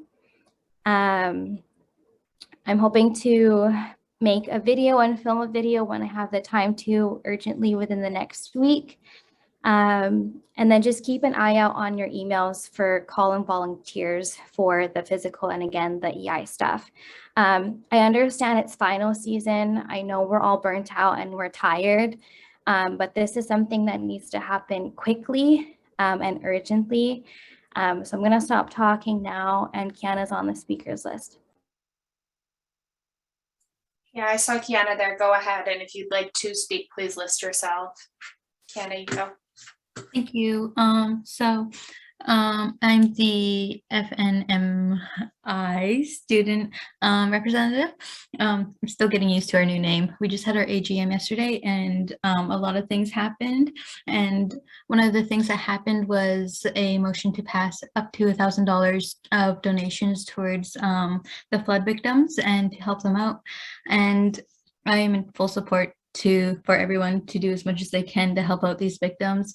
As a person who grew up in the Okanagan, there's a lot of fires, so a lot of people lose homes through the fires, and I'm sure the flood victims are feeling the same way, but instead of fire, it's water, and a lot of their animals and fields are being washed away due to this, and I'm sure they're needing as much support as they can get, whether that be donating something or even help sorting everything out. So if you can't donate money or donate objects, I suggest possibly volunteering your time to help sort all these donations out. And if you don't have time, maybe just even spread the word to your groups as well. Thank you. Thank you. And sort of off topic, but I just was curious of the new name change. Is that now First Nations Métis Inuit Student Association? Just so for everyone knows going forward. Yes, that's what it is. Because at first it was FNSA, which sounded like it's just for First Nation students, but we're actually inclusive to Métis and Inuit students as well. Okay, thanks for the clarification. Abby? I'm just going to reiterate what Kiana said. I think it's really important we take care of these people in their time of need. Particularly as I think we've done a great job of taking care of groups who've been in need, like Palestine and Scholars at Risk most recently. And this is even closer to home. So I think it's really important that we support people in their time of need right now. Thank you, Abby. Anyone else have themselves listed or would like to list? It'd be if anyone has some. Oh, Corbett, go ahead. Yeah, I'm in favor quite strongly with this. I helped Matt a bit on the motion and such, or reviewing the motion and such. This is going to be both short, medium, and long term. And what I'm really in support of doing what we can to help, especially this affects our community. It'll affect our members and their families and everything else. Sorry, my brain's all over the place today, but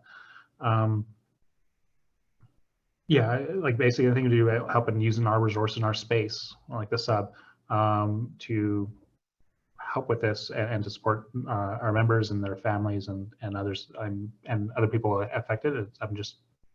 I'm all in favor of this. Thank you, Corbett. And then I think Jess asked a question about the temporary storage, and then Abby listed themselves, and then Jess might have listed maybe about the temporary storage, but I'll let Abby go. Yes, sir. I forgot to mention this last time. This is a question. Would it be possible for us to have some sort of collection area in either Surrey or Vancouver, just so it's more accessible to give donations? I know our sub is on Burnaby, so that's a little bit difficult, but yeah. Yeah, Matt, you have a direct response to that question. Yeah, that's already going to be happening. There will be drop-off points at Vancouver and Surrey as well. Awesome. Perfect. Thank you for that clarification. And Jess, you listed yourself. Yes, so we're later, I guess after this, we're going to amend it to just put in the 5 names for A, B, C, D, and E for the emergency response working group. However, I just want to be like honest and say, like, for the folks who do volunteer, you need to have time. And if you say you're going to come, we're going to expect you to come and help out for X amount of hours for day 1, day 2, day 3, etc. So if you are considering to be part of this working group, we need your dedication, we need your empathy, we need patience, and we need your time. We can't have it be a one-off thing. Like, I would like for the folks who do put their time into to really be dedicated to this until way up until the end of the semester, because of how important and how fast everything has been happening. For the working group that Matt and I are on with SFU, we meet every day from 3 to 4 to regroup of what we've been learning. So every single day, something changes. So if you can be okay with change and fast-paced stuff for the next few weeks on top of finals, we need you on the working group. Thank you, Jess. And Matt, you've listed yourself. Yeah, I just wanted to reiterate kind of like what Jess was saying. It is really important because we do need a lot of student involvement. And like, if you are not able to be on the working group, please message, like even just DM your friends, DM some folks that you know, even just people like just to come volunteer, because me and Jess, once we get everybody in the working group, we will be sending out like a form for folks to fill out, and then we'll be scheduling people because we, John and Mary will be coordinating with our building assistants and whatnot. So they will be there as a support like throughout the day. And we're hoping to even have like a smaller like donation kind of like event for a couple hours just to collect stuff like more front facing for tabling. Because I'm going to try be there at least every day at the sub while we're collecting donations. So that's going to be like a lot of stuff like on the ground, but it would be good to have, you know, some folks there as well supporting, because I do have meetings and I do have other things like that I have to do throughout the day. So it can't just be like a couple execs taking the lead on this. We do need support from council and community as well. Thank you. And I just kind of have a question in regards to that. Let's say for like, just for example, myself, I now work full time, so it's hard for me to have the availability to be at the sub. But on my days off, would I be able to sign up for a shift to be there, let's say on a Wednesday, and help collect donations, or is it just working group doing that? So, oh, sorry, direct reply. Star. You can go. Pretty much what we're thinking is like the working group will help me and Jess coordinate, but we'll be doing a call for volunteers. And when those volunteers come, then we'll be able to schedule them, because it will be hard for me. Because I'm hoping that there will be a lot more people sign up, but the working group will be coordinating and then also creating times when we'll be packaging, when we'll be doing that, because we'll also be needing to wrap the presents. That's a big thing. We'll need help wrapping presents for all the stuff that we'll be getting, and then probably loading stuff up. So there's going to be all of that happening as well. So there'll be different ways to support. And even if you can help like at a couple and we're hoping to also do it like in the evening while it's not so busy, like in the sub, so we can have alternate times that we're doing things like more flexible, maybe something in the morning and then something in the evening. And then also folks, even just in the morning, if you're there early in the morning, you're not really doing anything, John will need help like going from the library and bringing stuff to the sub and then bringing it to that room. Even just stuff like that helps. So it's very broad, but I do want to kind of bring it back to the conversation around like for storage. So I'll quick list. You can go ahead about storage. And then so for the sus and SAS space, what would be, you know, I'm looking to those counselors to kind of have, I guess just like an opinion or a say like of what they kind of think for those spaces for temporary storage. And also just know that like I understand that there is a need to you know, let your faculties know, but just know that this is like really time sensitive, and in that time we're going to need to be figuring out alternative spaces if that can't happen. And I wish that we could have gotten this out earlier, but we didn't know a flood was going to happen, and it just like we need the response time to be quick because we will be accepting donations on Monday. Sharik, you've listed yourself. Yeah, I can speak to this, at least the SUS part of this. SUS is in full support of you guys using the room for the storage space, and we have absolutely no issue with this. We're fully in support, and you can feel free to reach out and we can work out the details and the logistics moving forward. So yeah. Awesome, thank you. And I have Zaid.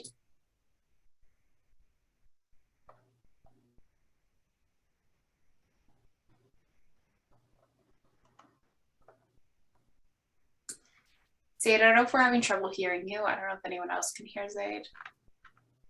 Okay.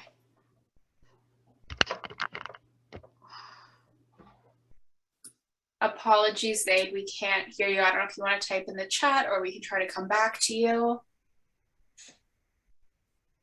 Is there a representative from SAS here? I know ACUM's here today. Okay, have a connection issues. That could speak to that side of things. ACUM, go ahead. Yes, yeah, I would also agree with Shariq. I don't see why there would be an issue with the SAS common room being used. It worked really well for the flu clinic, I think, and we would probably be able to help with that in the future. I would, though, like to take this to the team just as we have updates. I don't want to overload Jess and Matt with the amount of work that you guys are already doing. So if you're able to send me an email just with the details, and I can at least get that back to the team so we have a little bit more involvement with us as well, that would be really nice. Awesome. All right, I think we can move towards creating that working group. And so I just want to recap some action items that Jess brought up. So the first is for everyone to go back to their DSUs if and when this passed and ask for donations as well as labor support. And the second is to respond to those volunteer calls when they come if you were not on the working group. If there's anything that needs to be added in terms of an action item to consider for council as a whole. Yeah, Jess, go ahead. An action item for Jess to follow up with ACUM. And just follow up with ACUM. Sure. I just wanted to make sure we all knew like what we should be doing with this moving forward. But if you'd like to volunteer to be on this working group, please list yourself or you can just put me in the chat and we'll get that all sorted and mended. Sorry, yeah, Graham, I can repeat those action items. The first is to go back to your DSUs or student group and tell them about the motion as well as ask for donations. Again, no used clothing, no used toys, tags need to still be on. Perhaps maybe Jess can give a list in the chat or even an email later of the kind of donations that you guys are looking for, as well as for labor support or to fill any of the spots on the committees. And then the second is just to, when that Discord or email comes from Jess or Matt asking for support, is to respond if you can and be part of it. So those are kind of, and then just to connect with ACUM, but that's an individual action item. And so that's kind of where we're at moving forward with this. Please, again, if you have the capacity, raise your hand, and I will put you on the working group.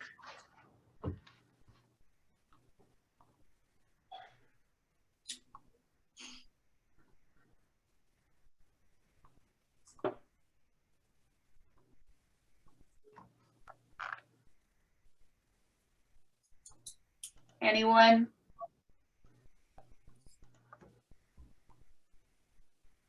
Chloe, awesome. I can put you down for the working group. Thank you so, so much.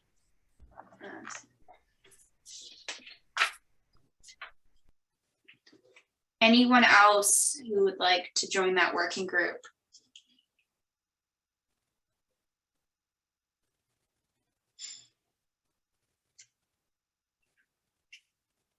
Matt, you can go ahead. Yeah, I just want to reiterate like the importance of like having that support, because I have heard even from council and even like oversight saying that counselors want to help out in like taking off the burden like from exec, and this is going to be like a lot of work just for a few people to do, and a lot of people are going on LOA and already on LOA. So right now, even for like the next week or so, if we could have some folks just kind of step up and put your names forward just to help coordinate or come in to help out, I think that would be really helpful, because right now it's just been, Corbett's been slammed. Me and Jess have been doing this like nonstop since like I got back on Tuesday, really been put in like the middle of it, and we need some like immediate support. And if not, then it's probably just going to be like me, Jess, Chloe, and like John coordinating stuff. So like definitely if you do have a little bit of time, like we're probably going to be meeting to literally discuss what's going to happen, and then the rest of it will be front facing, trying to help with coordinating donations. So that would be really helpful. Thank you. And Ella, you have a direct response. Yeah, I also wanted to jump on to the end of what Matt just said. I know that there are quite a few counselors that haven't participated in committees or working groups thus far, and as counselors, your responsibilities are to show up within your 10 hours a week.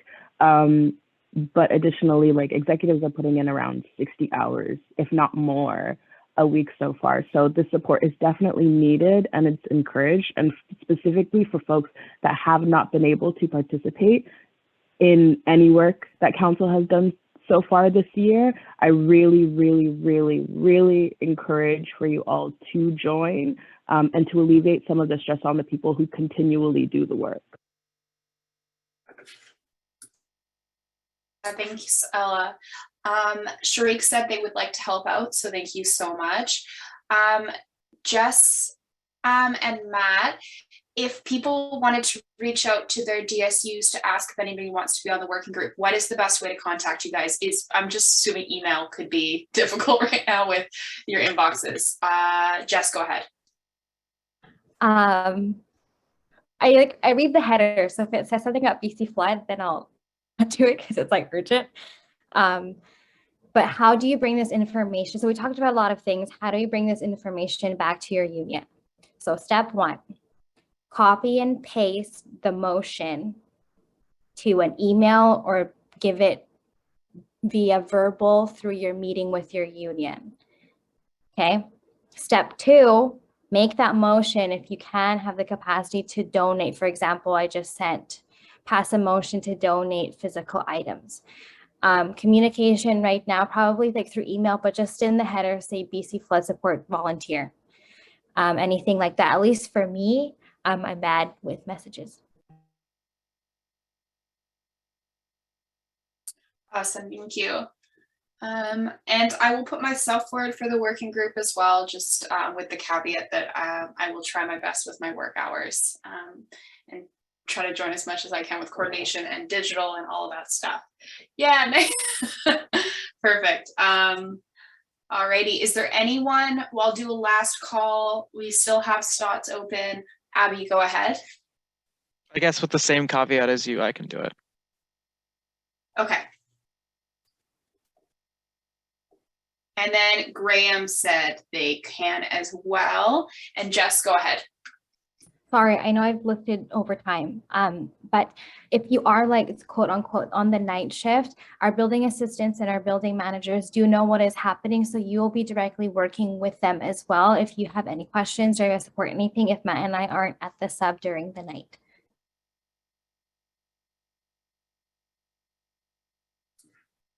Awesome. Okay, so we're going to do a last call because I'm sure that we can have more than the little dots indicate. But I have Chloe, Shriek, myself, Abby, and Graham on the working group. And so if seeing no one else, I can amend to include that. And so be it amending the motion to read, be it resolved to appoint Chloe, Shriek, Devin, Abby, and Graham to the ERWG to help support and coordinate alongside the VP External and Community Affairs and VP Events and Student Affairs. Can I get a seconder, please? Yes. Political science. I got Jess for as seconder and seeking unanimous consent on that, or any discussion on that amendment. Seeking unanimous consent. All right, the amendment passes to create that those members of the working group, and we'll move back to the main motion. And so any last discussion on the main motion?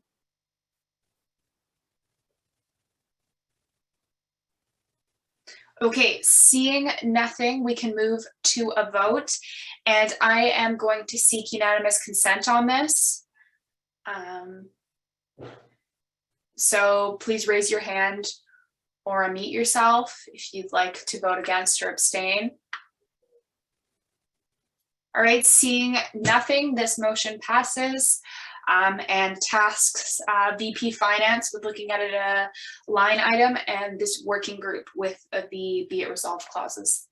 Awesome. Thank you so much to Jess and Matt and Corbett for their labor on putting this together. It is so great and so quickly to have this all put together. So big round of applause for them. And then we will move back to our motions for today. Alrighty, and we'll move into what is now 8.2, calling spring 2022 Executive Committee General Elections and Referenda. And this was submitted by Corbett, and it reads, whereas Council is required to call the date for the spring 2022 Executive Committee General Elections, the referenda, as well as the spring 2022 council general elections. Whereas bylaws 15.9 through 15.27 lay out election requirements, including notice period, nomination period, campaign period, and voting period. Whereas bylaw 18.3 referenda states that resolutions may be put to referendum concurrently with the next regular scheduled society elections or by-elections. Be it resolved that Council call the spring 2022 Executive Committee General Elections and Referenda with the following dates. Notice of election and referendum period will be January 10th to 16th, 2022. Candidate nomination and referendum submission period will be January 17th through 30th, 2022. Candidate period for Executive Committee General Election and Referenda will be January 31st through February 14th, 2022. Voting period for Exec Committee General Elections and Referenda will be February 15th through 17th, 2022. And so be it further resolved that the non-executive Council General Elections be called for the spring 2022 semester, starting February 1st and ending March 20th, 2022. And I can't believe that next year is 2022. Like emotionally, I don't know how I feel about that. But can I get a mover for this motion, please? Matt. Awesome. Can I get a seconder, please? Corbett. Corbett. Okay, perfect.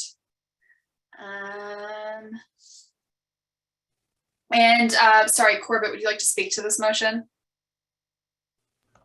Thank you, yes. But technically Matt moved, so maybe he should speak to it. Now, would you like to explain the referendum for us? Pass it off to Corbett for this one. Okay, thank you. Yeah, so it's coming to that time, starting the election season for SFS. Starts out with exec, with referendum, and then it moves into council elections. Different system for each one, but it's basically going kind of from one big visible campaign to what's smaller, visible within the individual groups. Hopefully it's visible. And so we're required as a council to, my apologies, brain freeze, to set the election referendum periods for both, and to lay it out. We don't have to necessarily break it all down, but I thought it makes sense to actually put it in more clearly so everyone knows the exact day frames. So for the IEC, for students and such, and for our communications team. And so going forward from the election side is after this is approved by council, we will set a meeting up with communications and our campaigns mobilization coordinator to and work with IEC to create all the relevant, all the needed notices, the posters, the social media stuff, to be able to help make students aware of, or help get students awareness for the elections, and also for people that are interested in running. On the side, not in this motion, but something I'm going to be working on a little bit, and early December or early mid-December will be kind of like a governance town hall related to the lead up to the election, or the nomination period and things like that, around what is it like to be an exec as a council member, invite councilors and all councilors, exec and non-exec, and talk about experiences and challenges and, you know, good and the bad and all that stuff, just so people understand kind of, you know, what the role is like and what the challenges they might be facing, and also things like what's going to happen next year. Like, for instance, I think one of the big things for the fall term next in 2022 will be helping increase awareness and doing a kind of get out the vote campaign for all the municipal elections. All the city elections will be happening in fall 2022, I believe, or throughout 2022. So good luck for the next VP external. At least they know what kind of work they're going to have to do for next year. So yeah, that's something I'd like to get done. But this motion itself is just announcing the election and referendum dates, and then later, some of the motions later, we have some potential referendum questions that we can put forward. So if you have any questions or any concerns or comments, happy to answer them or talk to them. Awesome, thank you. Jess, you've listed yourself. Hi. So the job descriptions of the executive isn't like really, it's true, but it's missing a lot of stuff that we need to fix. I know that Corbett is working on that with our staff as well. But if you need honest answers of what these positions look like for next year, just PM us, and then we'd be happy to chat. The other thing is that, like, oh gosh, what was I going to say? Brain fart. I think we're all having it this semester. Hold on,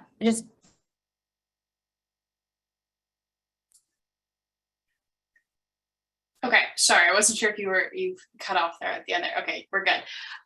Does anyone else want to list themselves, ask any questions, make any comments?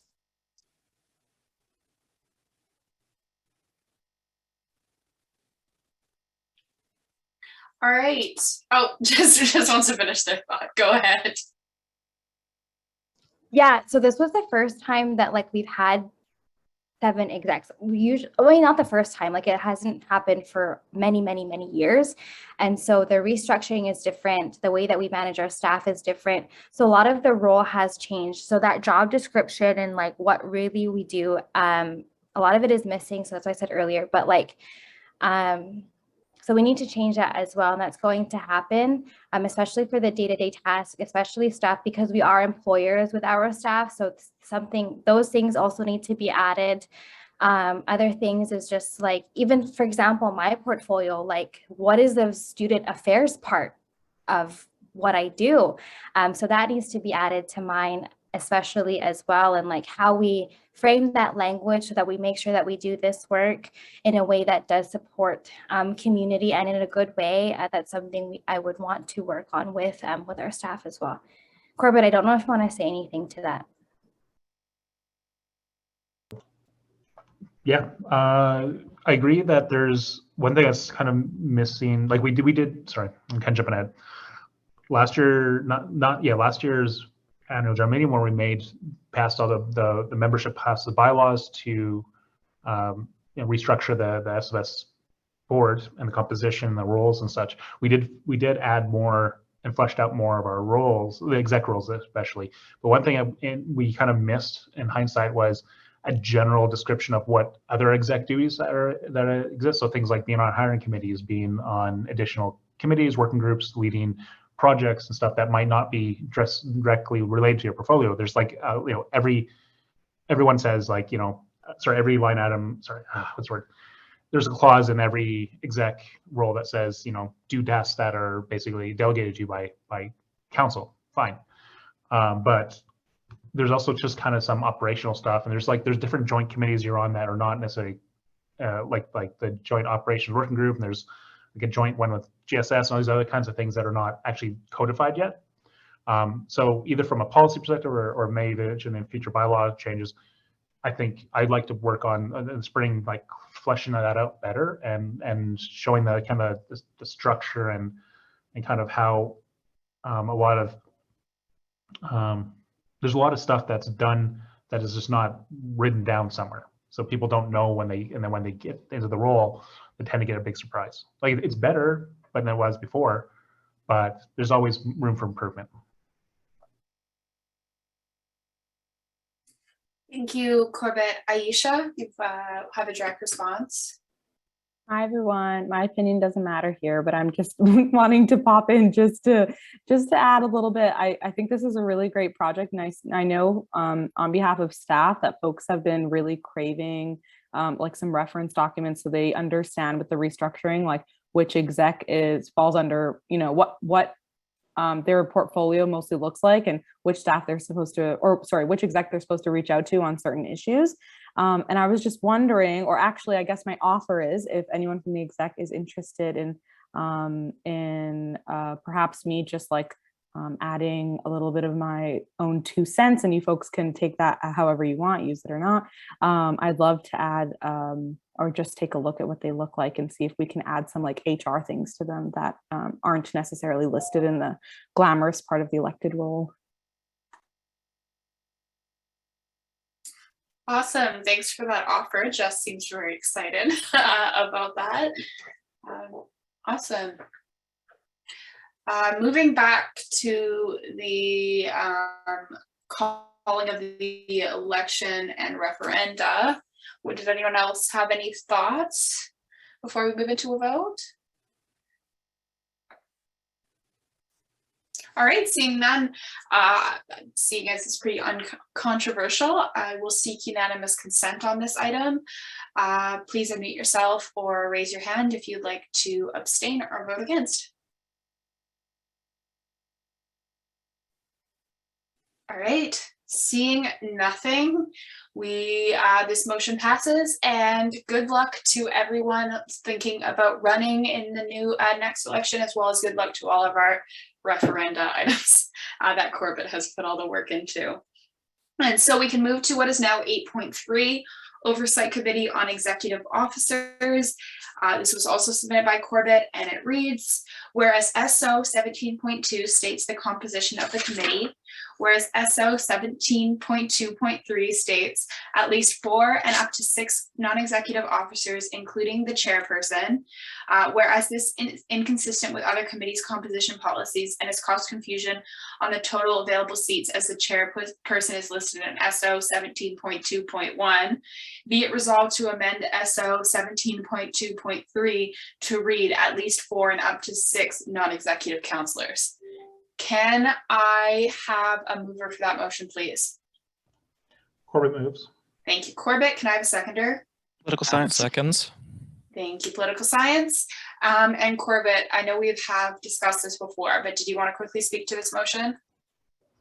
Yeah, so yeah, this has been brought up as it was a part of a notice of motion that was and this was originally brought up as a couple months back, I believe now, by the math counselor about, you know, if there was like based on their interpretation, was there an extra seat on the committee or not? And going back and forth and checking with staff, we realized that because the way the language was worded, it was different than what we usually use for committees, for committee composition language, that just a simple removal, what this motion says, remove one little bit from the item remove that, and we basically are consistent with all our other generally with all our other composition language for all our other committees, and this effectively frees up a seat, adds a new seat to the Oversight Committee. And yeah, that's really about it. It's a really simple fix, but I appreciate Councillor for Math for bringing it to council's notice, and I'm happy to see this get fixed. Awesome, thank you, Corbett. Just a heads up for everyone that we're doing the vote for who will be appointed in the next one. So this is just discussion we're about to have on making this change in the languaging and opening up that spot. Did anyone want to list themselves or have any thoughts on this?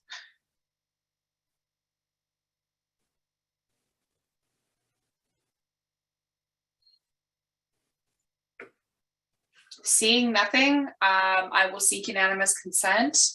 Please unmute yourself or raise your hand if you'd like to abstain or vote against. All right, I am seeing nothing, so this passes. This kind of takes us into what is now 8.4, and that is Oversight Committee on Executive Officers, vacant seat appointment. And this one was submitted by Corbett, and it reads, whereas there's one vacant seat on OCEO, be it resolved that Council X is appointed to OCEO. The shortest motion yet. Alrighty, can I get a mover for this, please? Corbett. Thank you, Corbett. Can I get a seconder? Math. Thank you, Math. Alrighty, moving into discussion on this. I assume there isn't much discussion, so I can move into nominations. And Ben, you've listed yourself. I will nominate myself. Awesome, thanks, Ben. I'll do then a second call for nominations. Please list yourself if you'd like to nominate yourself or someone else for this committee. I'll do a third call. All right, seeing nothing, Ben is our candidate, and so I'm going to amend the motion to read, be it resolved that council appoint Ben, math counselor, to OCEO. Can I get a seconder, please? Math.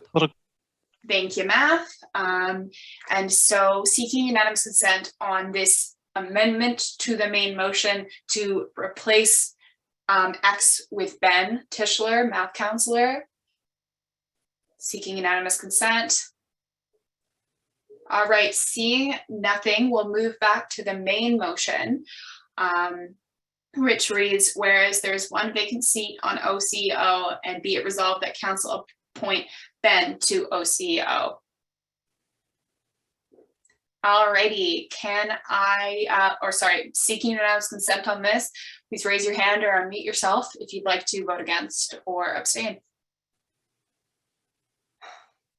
Seeing nothing, this passes, and I have to say that was probably the quickest election we've ever had. And Ben, congratulations, and I look forward to seeing you on our meeting in December. Awesome, congrats, yay. Short motions of the seat, or just me powering through. No time for discussion. Alrighty, and then we will move to what is now 8.5, and I'm going to give a content warning for this one of discussions of sexual violence. And so if you would like to not participate in this discussion, what I can do is, if you want to turn your volume completely off, if that's accessible for people, and then once the discussion is over, I will just put something in the chat that says, hey, we're back, the discussion is over. So if anyone else has any other sessions that maybe are a little more accessible, but that's what I'm thinking. Okay, let's go with that then. And I'll put a message once we come back. So please, if you would like not to participate in this discussion, just mute yourself. Sorry, not mute yourself, turn the volume up on your computer. I promise I'll put it in the chat once the motion is over. And so 8.5 reads, addition of sexual misconduct training to SFSS orientation and retention policies. And this was submitted by Corbett. And it reads, whereas on October 13th, 2021, Council approved the motion, Council 2021-11-1007, requiring clubs and student union executives, constituency groups, counselors, and study staff to take mandatory sexual violence prevention and responding to disclosure training. Whereas one step in developing this training is to amend relevant policies to reflect this new requirement. Be it resolved that Council approve the following policy changes. Number one, OPT 1.2K, ensure new employees are trained in sexual violence and disclosure training. OTP 2.2G, sexual violence prevention and disclosure support training. I don't know why that was so hard to get through. Okay, can I get a mover for this, please? Corbett moves. And can I get a seconder, please? Political science. Thank you, Abby. Alrighty, Corbett, would you like to speak to this? Yeah, thank you. So this is just related to motion that council passed on October 13th related to that we also amended and passed related to training of counselors, staff, clubs, and executive student unions, executive group student, the execs, towards sexual violence disclosure training. And so the two relevant policies that need to be changed are the two listed in what OTP stands for our orientation and training policies. And it relates in that set of policies related to training for staff, or training for counselors. It doesn't include training for our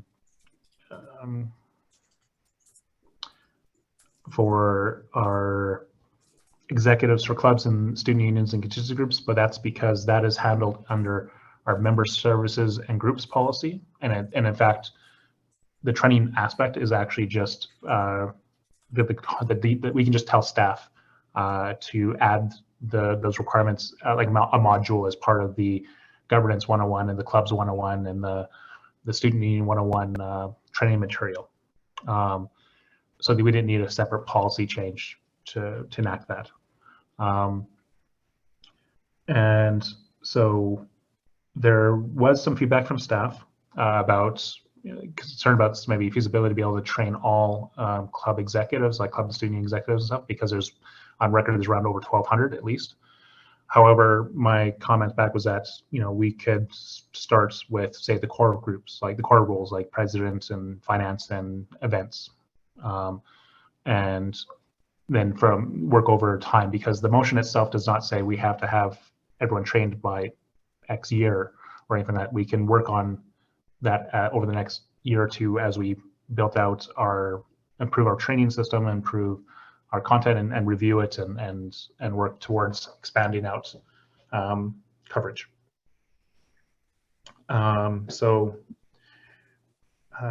We'll have further, I can still have further discussions with staff around this motion if passed as is, and about ways this would be implemented and such, as well as, and I've already had discussions with Ella for council training side of things, and we're looking at starting some of that work in the spring.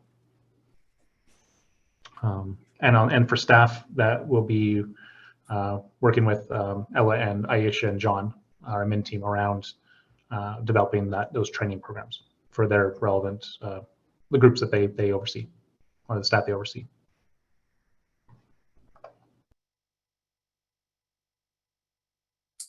Awesome. Thank you so much, Corbett, for that explanation. Is there any discussion around this item? Please list yourself.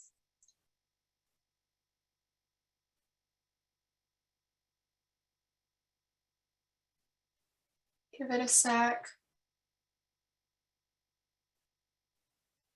All right, I'm seeing no discussion, so we can move to pass this. And so I'm gonna, seeing there's no discussion, seek unanimous consent. Please raise your hand or unmute yourself if you'd like to vote against or abstain. All right. Oh, I think it's crucial to how we move forward in the work. Do we do it all aspects? So thank you, Corbs. Yes, thank you so much, Corbett. Give it a second to see if anyone wants to raise their hand to abstain or absent, but seeing nothing, this motion passes. Thank you again, Corbett, for all the work you put into this and reaching out with staff.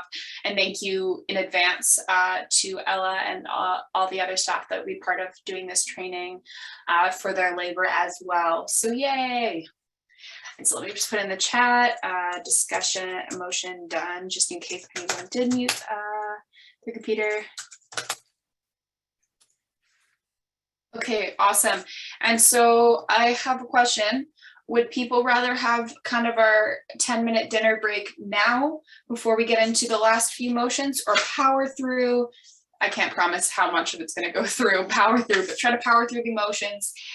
There's about 3 of them left, and then break for discussion?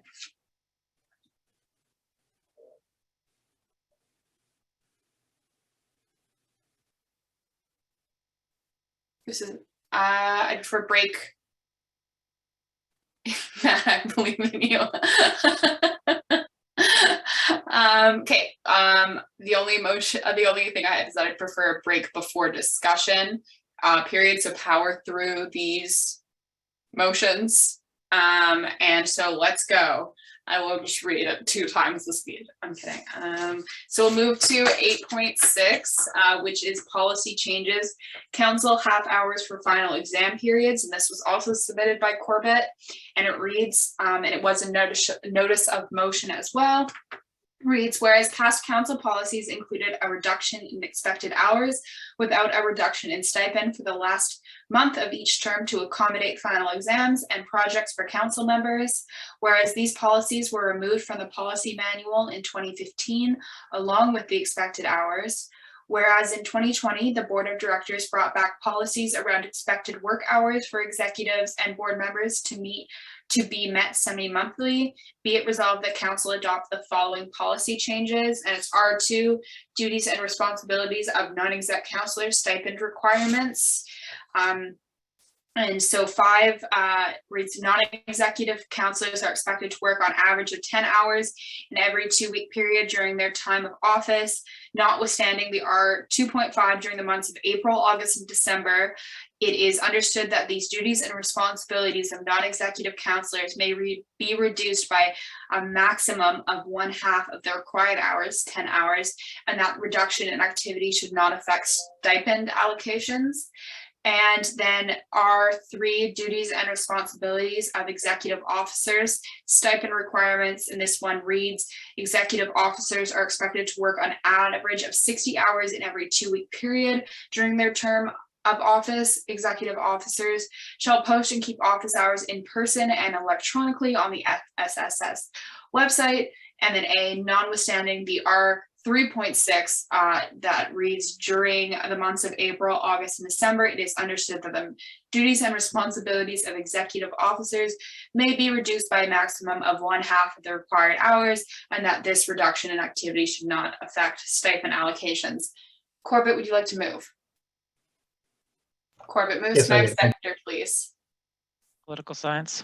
Thank you, Abby. Awesome. Discussion. The floor is open. I need water. That was a lot to read. Oh yes, Corbett, would you like to speak to this motion? Yeah, I was going to remind you to drink. It's like, hydrate, right, from streams.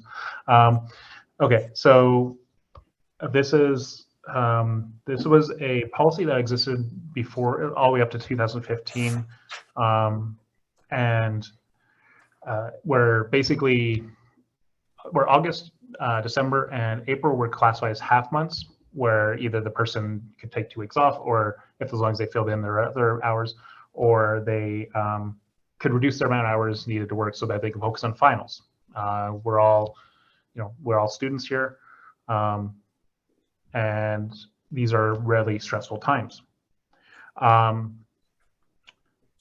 There's also, so us, because we as we can set our own hours and expectations of work and stuff. It makes sense as students to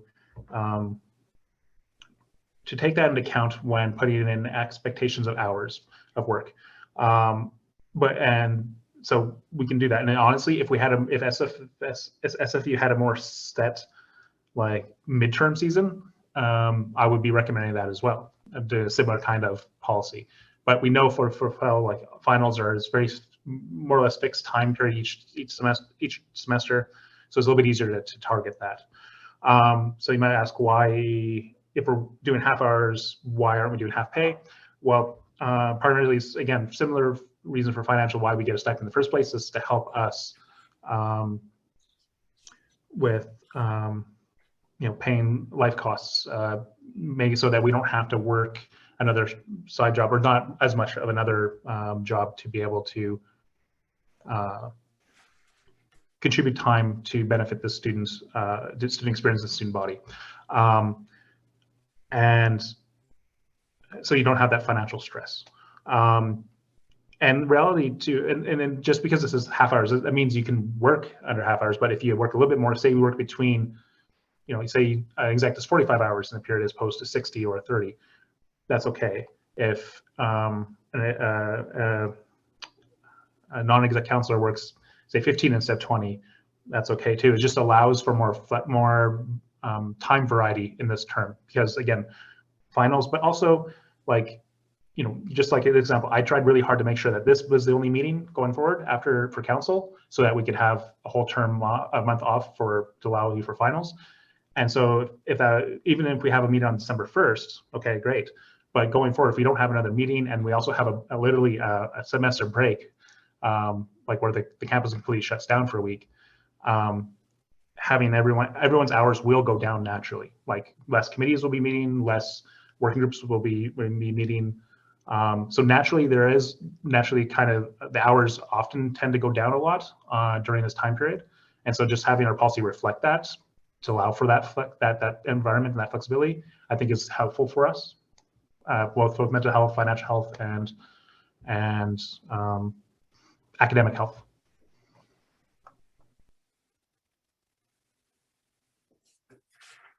Awesome, thank you, Corbett. So I will open the floor to this discussion. If you'd like to list yourself, please do in the chat.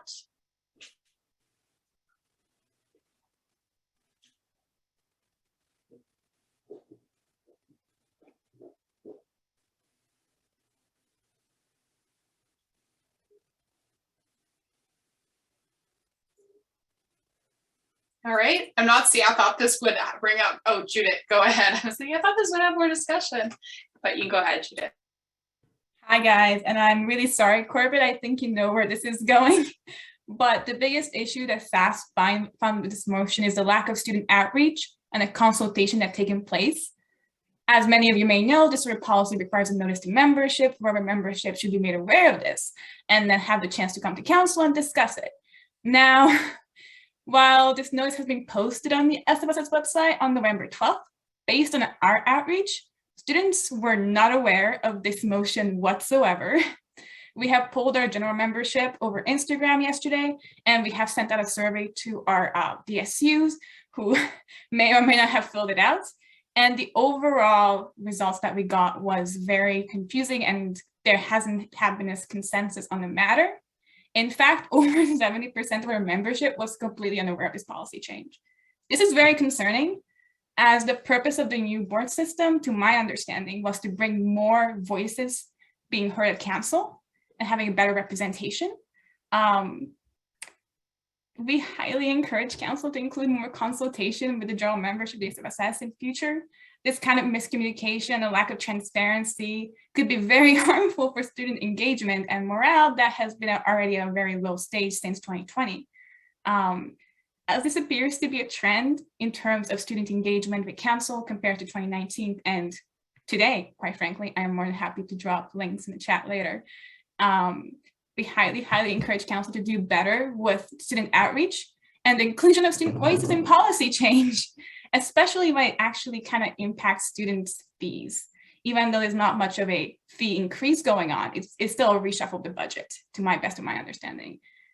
Again, as many of us here experienced it already, student life has become exponentially more expensive in the past year or so, whether that was due to tuition increase or the lack of job opportunities currently because of COVID.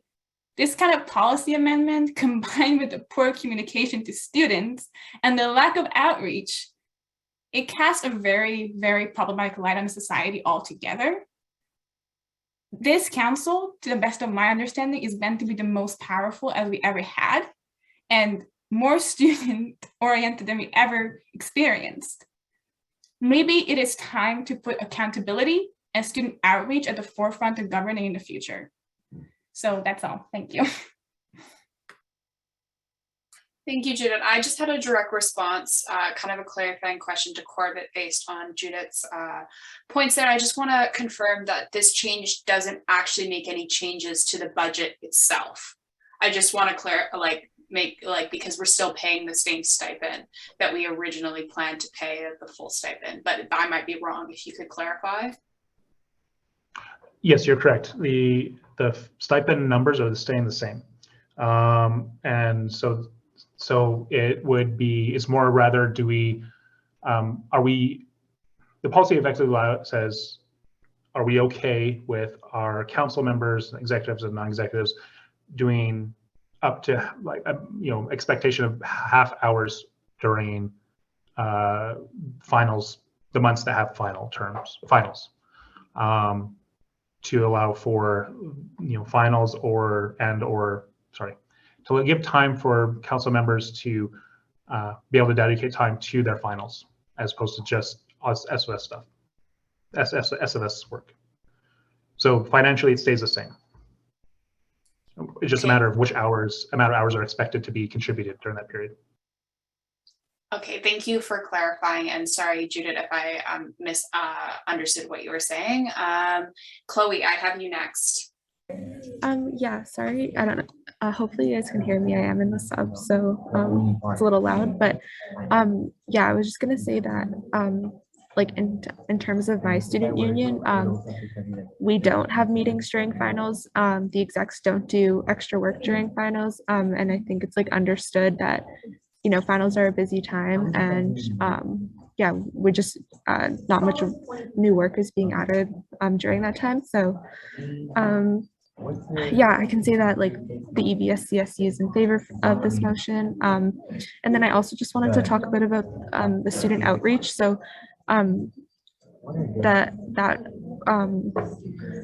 that issue has been brought up before, and there is a working group working on it, Ben, Sarah, and I.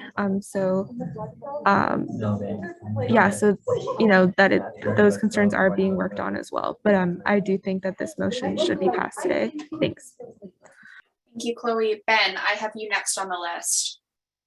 I was just about to say something very similar to what Chloe said, but yeah, there is a committee that's in the process of being formed by the working group, hopefully, to create more of a standing environment, I hope, where things like this can be handled. But I think it brings up a good point about less outreach being done on notice of motions, and I think it's something council should address in the future.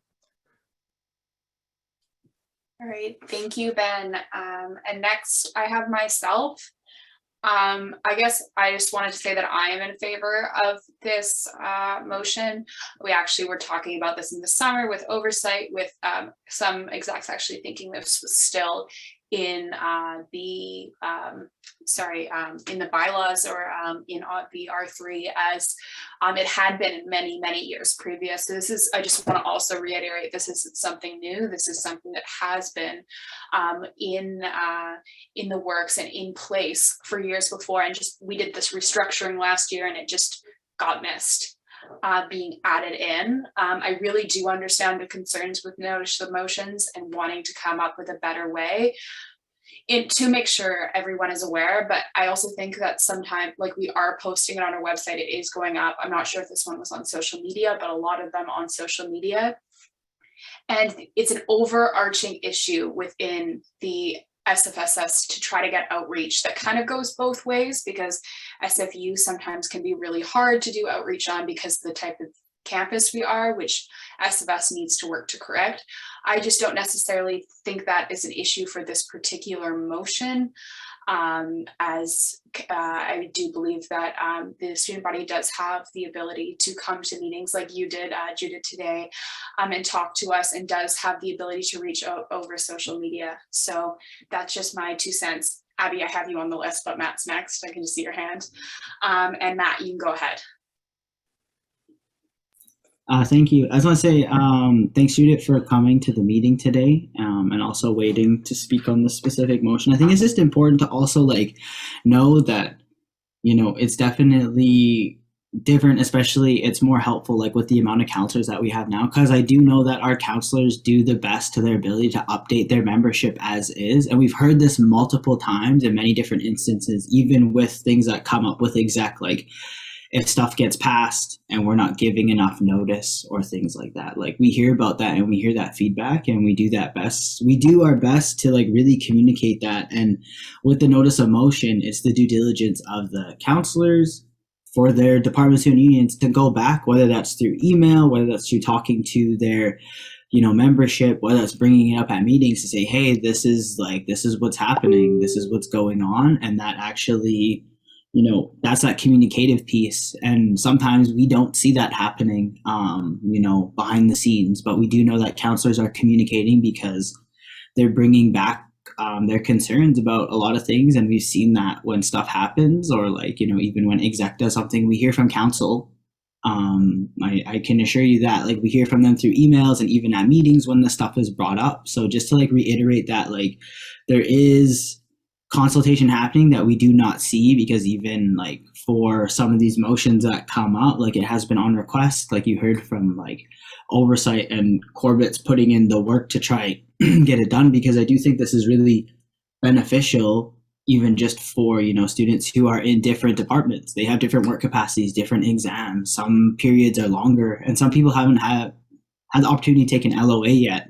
So I think it's important to recognize that students take up this work, and we need to have adequate ways of finding equitable work hours that are supportive and recognize our precarious lives as students trying to balance stuff. We're doing this right now at 7, but I'm sure all of us have assignments. I have assignments, everyone else has assignments. So I think this would help in the long term, not just for us, but moving forward, as a council, to really recognize the student need, because at the end of the day, we are a student society, and we need to recognize that we are in school. And, even though we take up these roles, we still have assignments due and we still have finals that are happening every semester. So I hope that, kind of, I don't know if that eases your concern or anything, but that's just my 2 cents. Thank you, Matt. Abby, you were next on the list. Thank you, Devin. And also, I wasn't trying to raise my hand. I was kind of just fidgeting, so sorry about that. Oh, that's okay. I just wanted to make sure you didn't think I missed you. Yeah. I'm going to separate my feelings on this into 2 sections. First is the motion itself. I think the motion itself is great. I'm going to take a little bit from what Alma said in the chat, because it's a popular time for counselors to take LOAs anyways, and we're low on manpower. I think the motion itself is actually a great idea. I have the similar concerns that Judith and Ben have brought up of the lack of notice going out to students. And I don't want to put this in a bad way, but I don't think just putting it on the website is enough, because no one's going to check the website, to be quite frank. No one checks the website. So I think the social media is better. More people do look at the SFSS social media because there's stuff like giveaways and stuff on there. So if we could incorporate that, or if we could just find which channels reach students better. I just don't think the website is nearly enough exposure to students to see what's going on in council. And YouTube gets 10 views. So I don't think that's working either. Thank you, Abby. I'll get to Chloe. I'll get to you in 1 second. I just want to read Almas's comment out loud, just so we all get it. And I also want to mention that a lot of people have to take LOAs for finals, which practically brings down the manpower we have anyways. So it's great for mental health, the mental health of all counselors, while we have accountability. So thank you for that, Almas. And Chloe, you had a direct response, I think, to Abby. Yeah, I was just gonna say what Joey said, basically. Yeah, there's an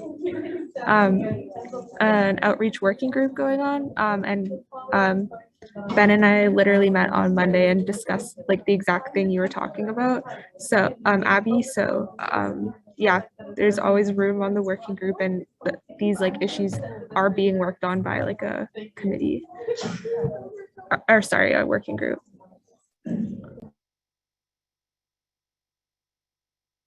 Awesome. Thank you so much, Chloe. And next on the list, I have Corbett. Yeah, thank you. So yeah, I wanted to say thank you to Judith, to Abby, and to Ben about bringing up the question. Sorry,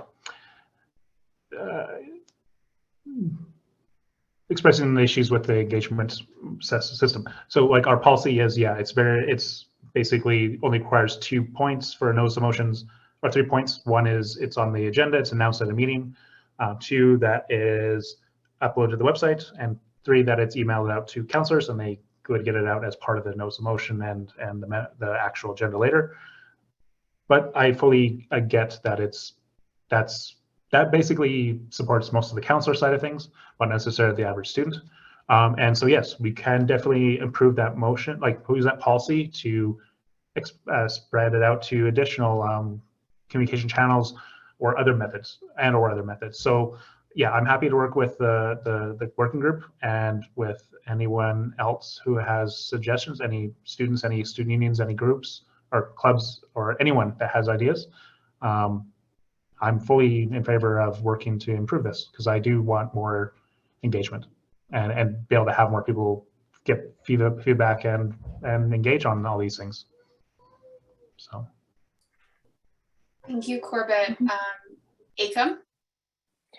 Yeah, so Judith's already spoken a little bit about what SAS talked about at their last meeting. I'd like to just add to that. I think I'd like to highlight, though, that this motion does directly benefit all of us, and it's sort of disheartening for us to go through with it without having actual student input into the motion. Judith mentioned that over 70% of the people that we polled had no idea of the motion, but it's also true that 50% didn't agree with the motion itself. So for sure, our LOAs and our work hours do drop because of exam time, but in the end of the day, we are being paid by student fees. And these are students that are working either part-time or full-time, some with multiple jobs with employers that don't offer these benefits, especially already fully paid leave of absences. And then on top of that, being accommodating during exam time. I personally I don't feel great about working less and getting paid through student money for the amount of work that I should be doing when there are students that are struggling, again, to pay their bills with employers that would not offer them these benefits. The student body literally doesn't have the privileges that we would have if we do go forward with this motion. And that's just, I guess, some of the thoughts that I did have on it. And I'd just like to note that SAS will be abstaining, and part of that is because 80% of SAS executives did vote to abstain, but I do want to make it clear why. Thank you. Thank you, Akam. Judith, I'm going to let you go even though you're a non-exec, just because you brought the issue up, if that's okay with everyone, just going in the order of list. Okay, cool. Judith, go ahead. I love how I'm like SAS president for a week and I'm already causing problems.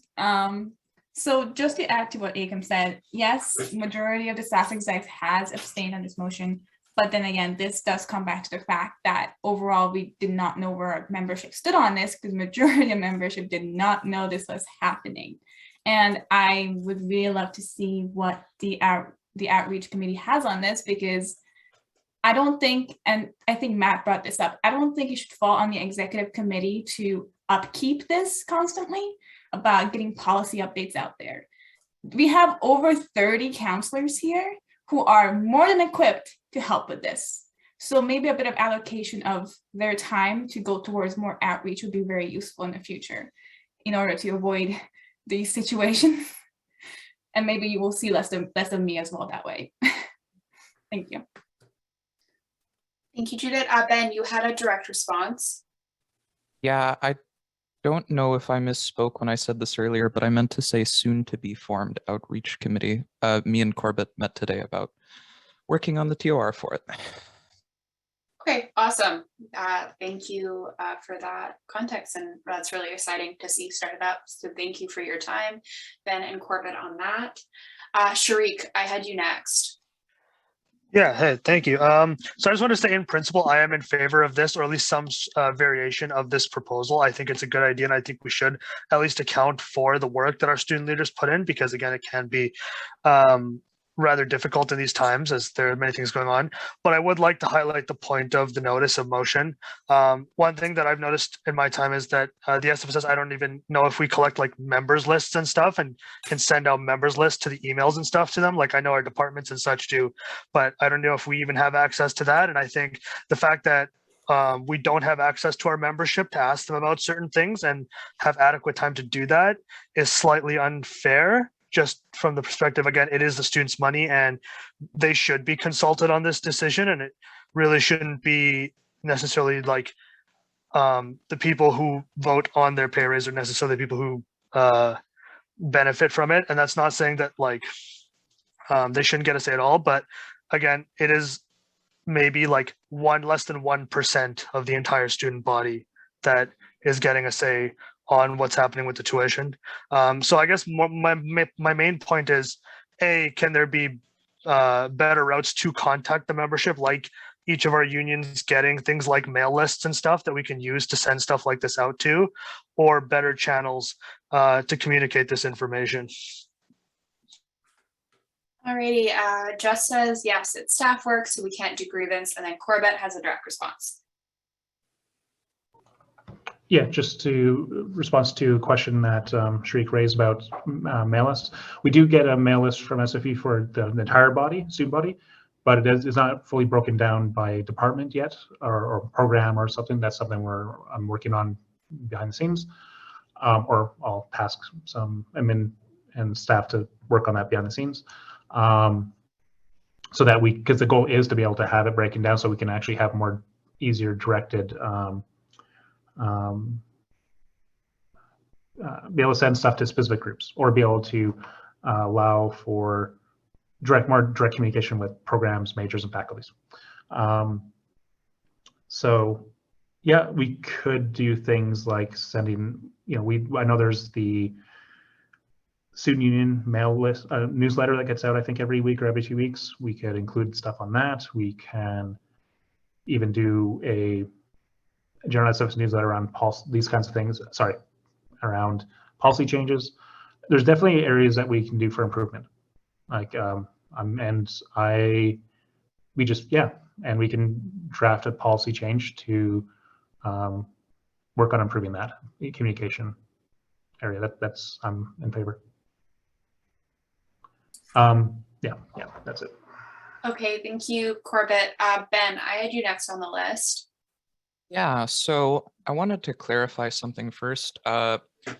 In principle, I do agree with the motion, but I share the concerns of the BPK rep. And as such, I will move to postpone the motion until our council meeting on December 1st. Alrighty, Ben is moving to postpone. Can I get a seconder, please? Political science. Political science seconds. Trying to decide if I am going to do roll call vote, or are we doing this unanimous consent? I'll seek unanimous consent to move this to next week. And then if someone wants to raise their hand and abstain from that, then we'll do a roll call vote. So seeking unanimous consent to move this to December 1st meeting, which has been called. Seeking, okay, Almas, is that a vote against or abstain? I'm abstaining because I feel like I have a couple of things to say before we move it to next week. Okay, that means we're moving to a roll call vote. And I ask you to bear with me. And just to be clear, this is a roll call vote to postpone to next week, not a roll call vote for the motion itself. Just want to make that clear. And so when I call you, please tell me what you would like to vote. Archaeology. Abstention. Okay, now I have to figure out which ones these are actually here. Bachelor of Environment. I'll postpone. I don't know if that's the right word to Sure, use. so you're gonna vote in favor of the postponing. Yes, thank you. Yep. Behavioral neuroscience.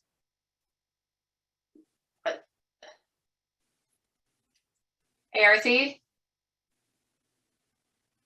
Okay, biology. Kashish. You want to put it in the chat in favor. Okay, great. BPK.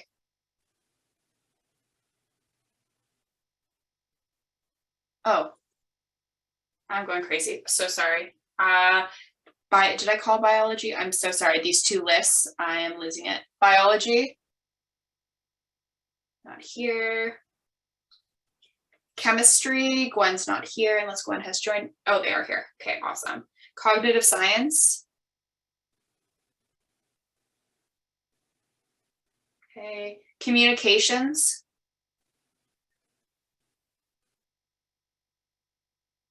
Computing science.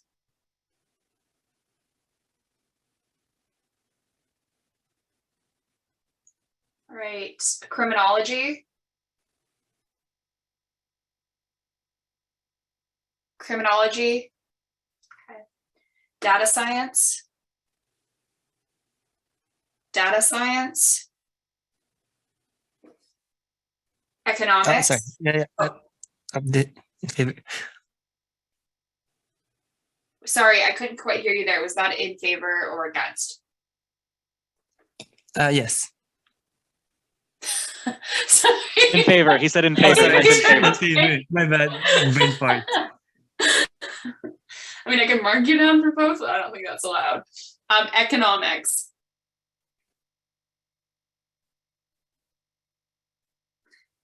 Education. In favor, okay. Engineering science. In favor.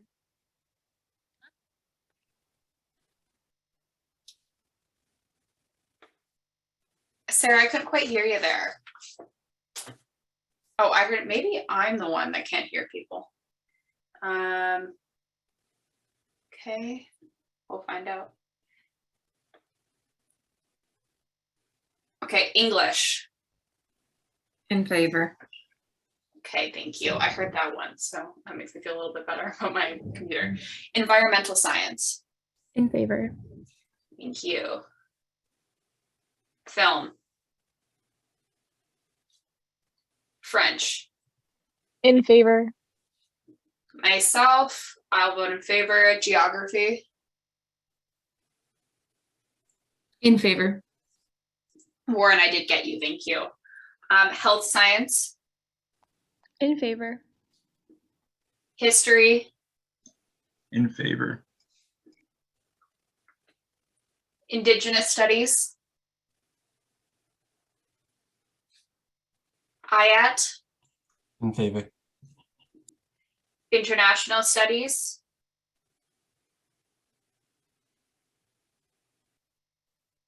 Labor studies. Linguistics.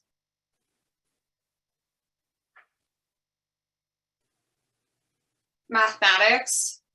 Math votes in favor. Thank you. Metatronic systems engineering.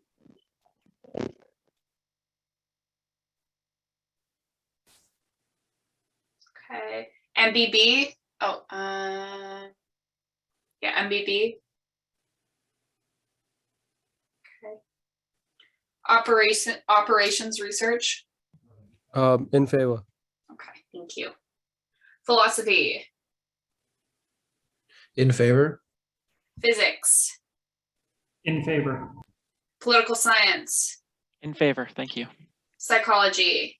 In favor. Science. In favor. Thank you, Zaid. SAS. In favor. Sociology and anthropology.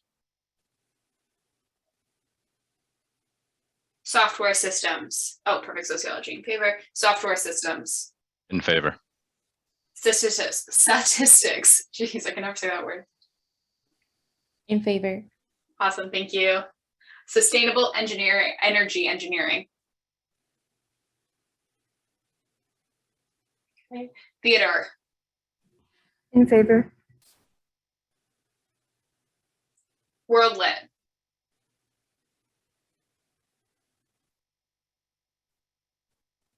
DNA. I don't know if we have a DNA rep. FNSA. Abstain. ISA. In favor. SOCA. Women's Center. SAC.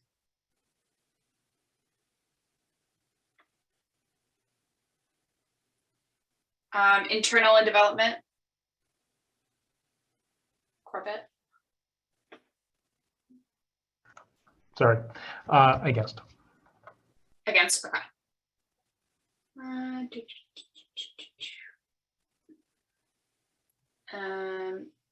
BP Finance and Services. Almost. Against. Okay. VP UAA. University of Against. Against. VP ECA. Against. VP Events and Services. Against. VP ESA. Equity and Sustainability is not here today. And then just a couple in the chat. Give me 1 second that I need to add. That was in favor. DNS.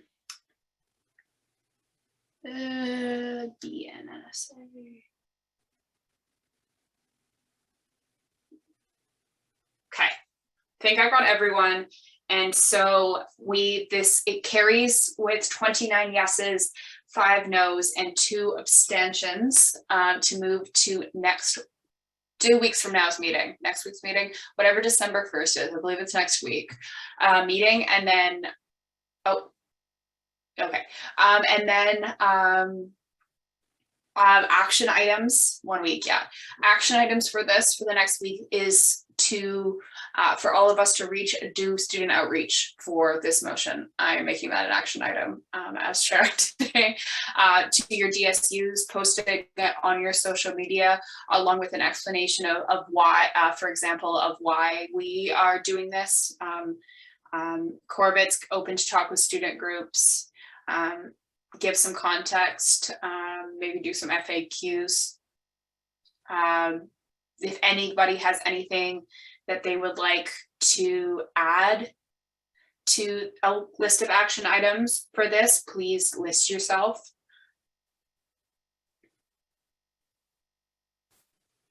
Okay, cool. So postponing this to next week with student outreach as the goal for next week. And that means I guess we move on to our next motion, which is 8.7 referendum, health and dental plan fee increase. And this was submitted by Corbett as well, which reads, whereas bylaw 18.4 allows council approve resolutions to be put to referendum by a simple majority vote, whereas the referendum will occur during the spring 2022 Executive Committee general election, whereas Council Motion 2021-08-1109 committed council to putting a referendum question forward for the membership to vote on. Be it resolved that council approve the following resolution to be placed on the spring 2022 referenda, whereas the current health and dental plan costs $270.35 a year, whereas the SFSS health and dental plan fee has not changed since 2018, whereas health, dental, vision, and prescription costs since 2018 have increased to above the current fees, whereas the SFSS has been using the health plan reserve fund to cover any deficits in the plan costs, whereas the fund can cover 1 or 2 more years of projected deficits without cutting benefits, whereas Student Care, our health and dental plan administrator, has recommended a total fee increase of $39, whereas increasing the health and dental plan fee would reduce the strain on the health plan reserve fund and let it subsidize deficits for longer. Do you agree to increase the SFSS health and dental plan by $30 a year for September 2022 to August 2023? So the basic plan would go from $216.12 to $246.12. And enhanced plan would go from $276.48 to $306.48. And just to be clear, this is to have this as a referendum question, we're not increasing it here today. And have a great night, Judith. Good luck on your paper. But can I get a mover for this, please? Corbett moves. Can I get a seconder, please? Political science. We've got political science. And Corbett, would you like to speak to this? Yeah, so there's a lot to this in a way. We haven't raised the fee for 3 years, and in fact, before 2018, the fee was higher, and it got lowered down by I think about $20-$30. I'd have to look back and see the exact motion. And the reason why it changed was they changed to a different what's it called? A different accounting system with our insurers, and that was called sorry, I just not the name's not coming to me. It's been a busy couple days. Retention accounting. Thank you. So basically, what that means is you pay a amount you agree with the insurer on amount of money that you pay in premiums, and if there's less usage than expected for costs, then you get the surplus back. If there's too much, you pay a deficit. You pay the deficit. And we had that for 3 years, and because of COVID and stuff, it's really been a really it's been really up and down. Roller coaster, that's the word I was trying to think of. It's been a roller coaster ride. Some years we had sizable, like multi-$100,000 deficits. Some you had, same amount in surpluses. But now that things have been opening up again, we're still in a pandemic, but it is what it is. It's reasonable to expect that by the end of this policy year, so by the end of August, that we'll have much higher usage than normal. And also going forward, it'll just be higher than what we're charging in fees. And so Student Care has done projections, and they recommended that a change of up to almost $40 per student per year would be able to meet that what they projected the demand be. Of course, it's projections. It's hard to know, and we won't fully know until probably later near the end of our time as a council and executives, when they get some quarterly reports. However, it makes sense. It's good for us to be proactive and try to raise the fee for not this policy year that we're in, but for the following one. So basically, we start in September 2022, and it runs all the way. The fee would run all the way to August 2023, the end of August 2023,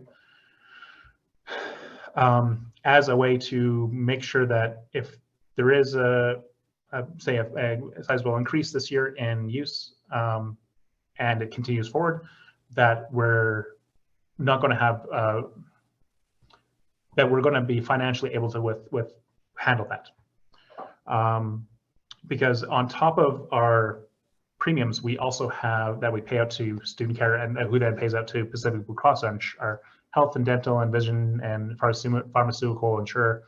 We have a reserve fund, health plan reserve fund, that has money that we've built up on and off for over the last number of years. Again, some years we've used that to pay the deficit years, and we've also it's been replenished for the surplus years.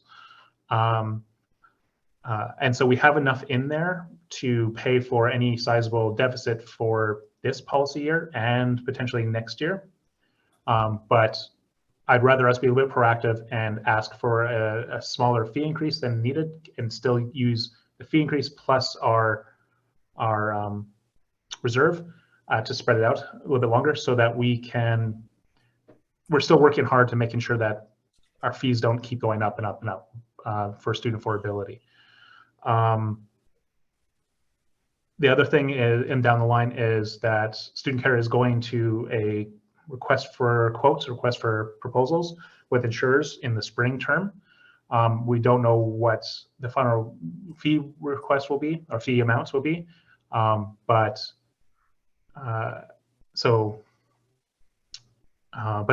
this is again what they've recommended was $40.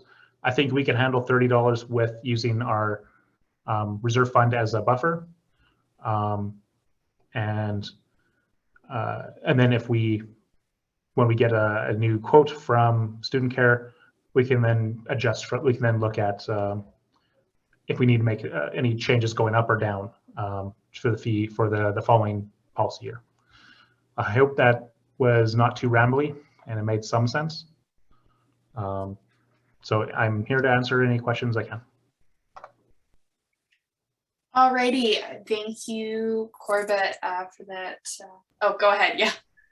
Yeah, and sorry, just as you mentioned earlier, this is to put this question to students to vote on in the referendum, not for us to say, yes, we're increasing their fees. Okay, it's easy. I don't want that to get confused. So. Yeah, thank you for that clarification. Abby, you're on the list. You can go ahead. I'm going to add on to what Corbett just said. I'm very much in favor of this because students now get all of whenever I think the referendum is in March or April, sorry. So then now they get like almost half a year to make a decision on this, to get informed, for us to tell them about it. So I'd rather actually this gets passed sooner rather than later. So because then students read the minutes now will know about it, which will let them inform other people, and it just creates a better chance for awareness of these motions, which is what we just talked about. So I'm in favor of putting this, passing this today. Awesome, thank you, Abby. And Corbett, you have a direct response. Oh, you're muted. I think. Because oh, there you go. Am I muted? Can you hear me? I might have just been delayed. Okay, yeah, my internet's all over the place because I'm in the sub as well. So just a correction for what Abby says. We as a council, we just passed a motion for setting our voting and referendum times. The referendum vote will happen same time as the executive general election vote. So that will be in the middle of February. But still, we've got December, part of December, we got January and part of February to campaign for this and help inform students. That's totally fine. Like traditionally, when we had all our general elections all happen in the spring, the late spring, like March, that's also when our referendums happen. So we had an extra month or more to do this, but we're a little bit faster, but a little bit sooner, but we can still get this done. Awesome, thanks for that clarification. Natasha, I have you next on the list. Yeah, just a quick question. I appreciate the referendum vote, but I just got a quick question just for my own understanding. The health plan reserve fund, the only like the inputs and outputs of that are just the surplus and deficits that you were talking about from each year, or are there any other things that are being put into that fund?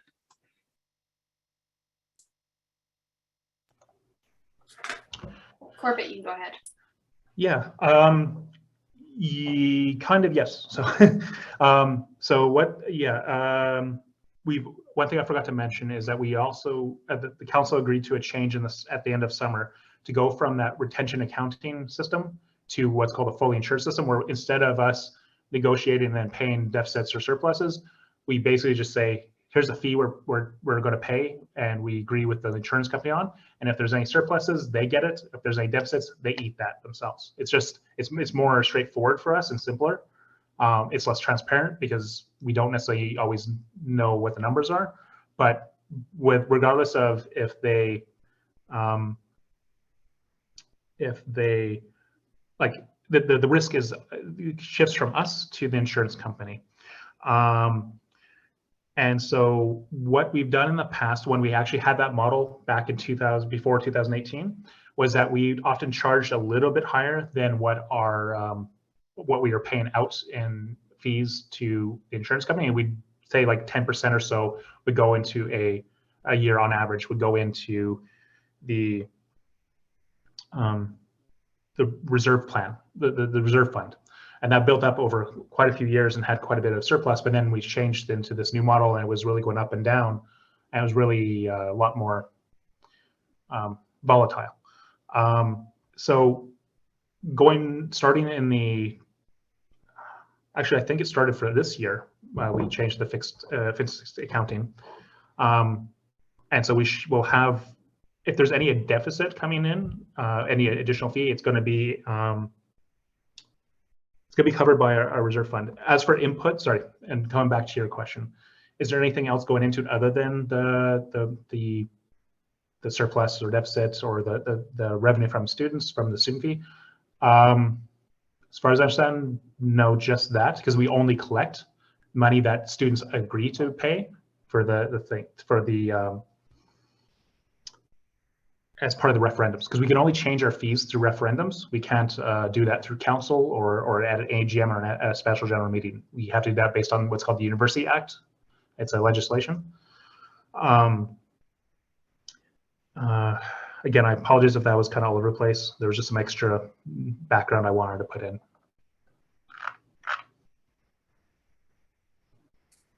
Awesome. Was Natasha, that answered your question? Yeah, thank you very much. Okay, awesome. And Corbett, you're good? Okay. She, you were next on the list.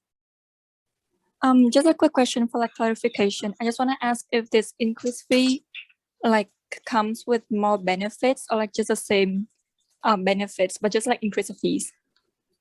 Thank you.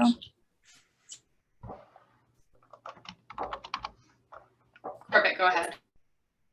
It's the same benefits, but the downside is if one option that Student Care had pitched us back exec, and then we brought to council later with recommendations, was to actually cut some of our benefits a bit so that we'd have less costs being charged and so less chance of a large deficit.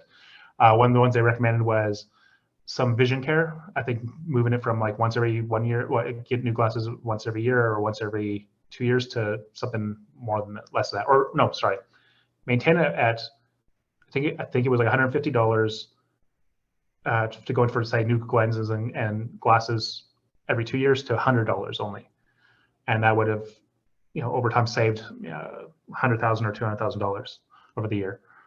We saw that. We looked at all the people that all the feedback from student surveys that Student Care runs every year, and finding that a lot of people wanted better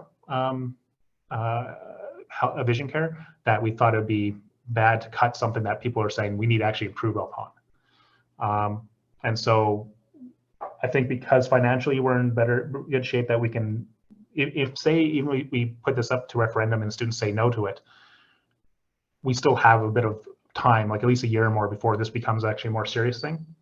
So.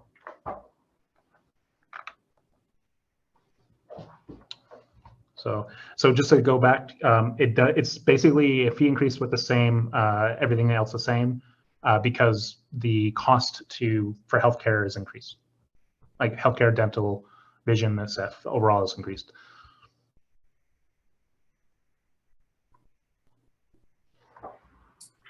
Awesome.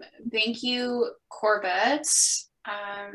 Did anyone have anything else on this topic before we move to a vote? Just to reiterate, this is to put it on a referendum that all students at SFU will have, undergrad students will have an opportunity to vote on, not for us to do this. Ben, go ahead. Is this the vote on 8.6 or 8.7 or 8.8? 8.7 in the 8.7. It just got moved to 8.8 because we bumped some things, but it's 8.7 on your agenda. Referendum health and dental plan fee adjustment. All right. Oh, yeah. Sorry if that got confusing by bumping everything, but yes, just to, oh, sorry. Nope, sorry. I am so wrong. This is, I'm getting confused because they look alike. Let me reiterate what we're doing. We are doing what is 8.6 on your agenda got pushed to 8.7. It reads referendum health and dental plan increase. We are motioning to put on the referendum to increase the dental plan by health and dental plan by $30. So it's 8.6 referendum health and dental plan increase. Corbett, you can go ahead if you want to clarify further. Not so much clarify any of the language on the thing, but rather just remember this, the point of this vote is to say, do we want this question to go up to referendum for students to vote yes or no on or abstain? So basically, do we want to, do we want to support the idea of, or support putting this up to referendum or not, basically? Now, maybe some of you would campaign against this or talk to your members and campaign against the fee increase or for it or not. It's up to you. Just so that we know that this is more, do we want to put this in a referendum or not? Alrighty, thank you, Corbett. And so just so I make sure we're all on the same page as we move to a vote, I'll read out the question, which was, do you agree to increase the SFSS health and dental plan by $30 a year from September 2022 to August 2023? So the basic plan would go from $216.10 to $246.12, and the enhanced plan would go from $276.48 to $306.48. And so if there's no more lists, I will move to unanimous consent on this. So seek unanimous consent, please raise your hand or unmute yourself if you like to abstain or vote against.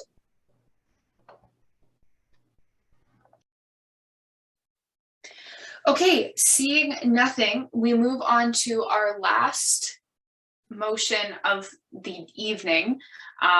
And this one's 8.7, now becoming 8.8, but on your agenda is 8.7. And it reads Referendum Health and Dental Plan Fee Council Adjustment Power Renewal. This was submitted by Corbett, and it is the following. Whereas bylaw 18.4 allows council to approve resolutions to be put to referendum by a simple majority vote, whereas the referendum will occur during the spring 2022 Executive Committee General Election, whereas Council Motion 2021-08 1109 committed council to putting a referendum question forward for the membership to vote on. Be it resolved that council approve the following resolution to be placed on the spring 2022 referenda. And the question is, whereas the spring 2017 referendum gave the SFSS Board of Directors the power to adjust the SFSS health and dental fee by plus 5% or minus 5% a year until spring 2022, whereas the SFSS has changed their health and dental plan accounting model to better allow for fee negotiations, whereas giving the SFSS Council the ability to adjust the health and dental plan by plus or minus 5% a year would allow them more flexibility to match fee changes. Do you agree to give council the power to adjust the SFSS health and dental plan plus or minus 5% until spring 2025? And much like the previous motion, we're not voting to give us the power, we're voting to put this question to the referendum that all students can vote on. So it's just like the previous one. Can I get a mover for this, please? Corbett moves. Thank you, Corbett. Can I get a seconder, please? Political science. Thank you, thank you. Alrighty, Corbett, would you like to speak to this? Yeah, thank you. So just like the previous motion was related to the fee itself, this motion is a separate referendum question asking students to give council the power to adjust the fee going forward for the next 3 years by up to plus or minus 5%. For up to the next per year for up to the next 3 years. This is a continuation of power that was given to the board in 2018 and going forward to adjust it. I don't think they adjusted it down first to that new low, which is what we've been at since 2018. We haven't changed it since because I think every board doesn't want to increase student fees as much as possible, and so they were also seeing how the new insurance underwriting model would work if we'd be getting a lot of surpluses back or not. Since it's been all over the place, it's good to have this power with some limitations on one, how long it lasts, and two, by how much things can be changed. To allow for things like inflation changes, so that we can have, if there's small adjustments from year to year, we don't have to keep going back to students for a referendum just for $5 to $10 increase. We can adjust it ourselves. 5% on 300 is $15 a year, so that could well fit in to inflation or even less. Like you can even do a 2% increase if it's just an average of 2%. What my hope for is that students say yes to this, and that when we get a quote from student care, that it'll be lower than what we're raising it to in the spring, and that we can actually immediately then do a motion at council to lower it to match that number. Or again, in worst case, it's higher and we have to raise, we want to ask about raising it higher or not. But again, we have, from the fee perspective and the financial perspective, we do have a bit of a buffer that we can, gives us more options for the future, or more council our options in the future. I don't know if students will go for this or not. That's not for me to decide here. It's just, do you think as a council that this is a good idea to ask students to give us the power? All right, thank you, Corbett. Abby, you're on the list. Yeah, I agree with everything Corbett said. I think it's that, aside from the obvious, it's like, it's kind of been this transition of like letting 8 people make a decision to 50 people making a decision. And I'd almost always rather have the 50 people making a decision, because it's more perspectives, it's more opinions, and there's less chance of like corruption or like a small group of students making a power move to change the university for the worse. This is just safer. Granted, that sounds like a anarchical society or something, but you know, better to play it safe. I don't know, Corbin might be running as maybe president, and then just change it to a totalitarian regime of the SFSS. Thank you, Abby. Is there anyone else who would like to speak to this? Any questions for Corbett about this? Okay. I'm just going to read the question, hopefully one more time, if I can figure out where I put it.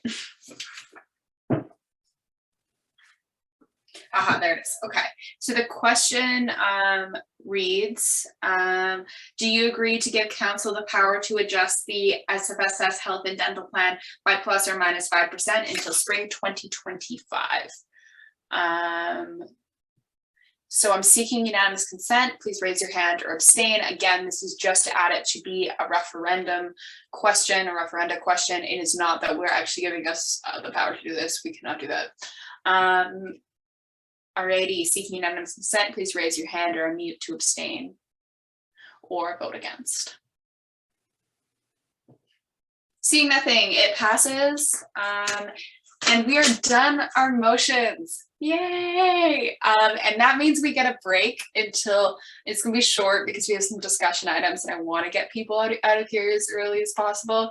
Does 8:08 work? Let's come back at 8:08. 10 minutes. Matt, make dinner, do the dishes, eat the dinner. Let's go. I'll see you guys in time.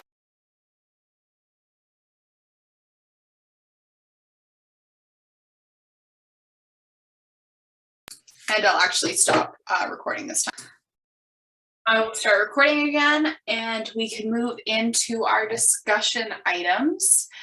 And the first one is 9.1 SFSS committees check-in. This was submitted by Jess. So if you'd like to go ahead, Jess. Okay. So I just want to make sure that everyone can look at this Google Sheet. I'm going to give a few moments for everyone to open it.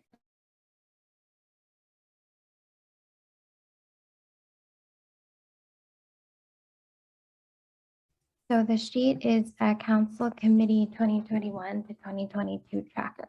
And I can't share my screen because it has everyone's email addresses. So it's just for like safety of the privacy of the information.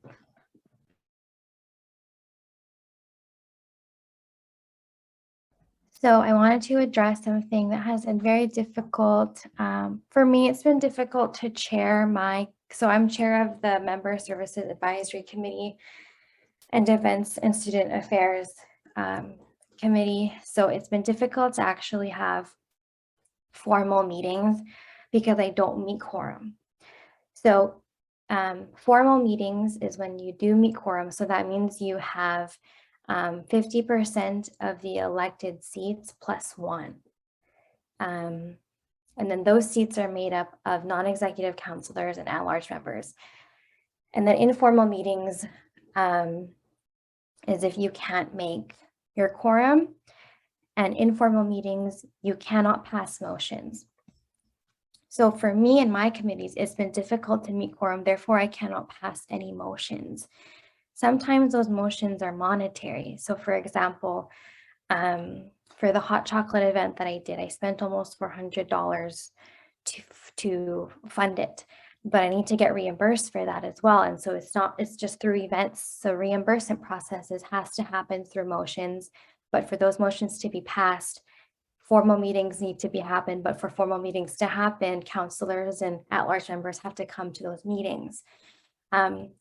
And I've been noticing a trend where, like, obviously, of course, because we are in the final season, so it's been difficult to attend meetings, and I understand that, but I just wanted to have a discussion on the following 2 questions.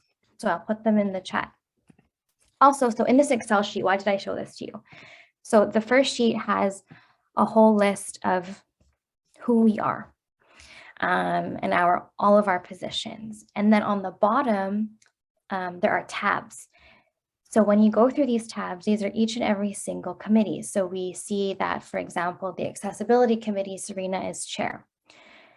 For ECA, we see that Matt is chair. For BIPOC, we see that Marie and Matt are chair. Then we see all of these non-executive counselors. So before I send in the questions, I also want to address that not only are execs chair, but also non-executives are chair as well of some of these committee members.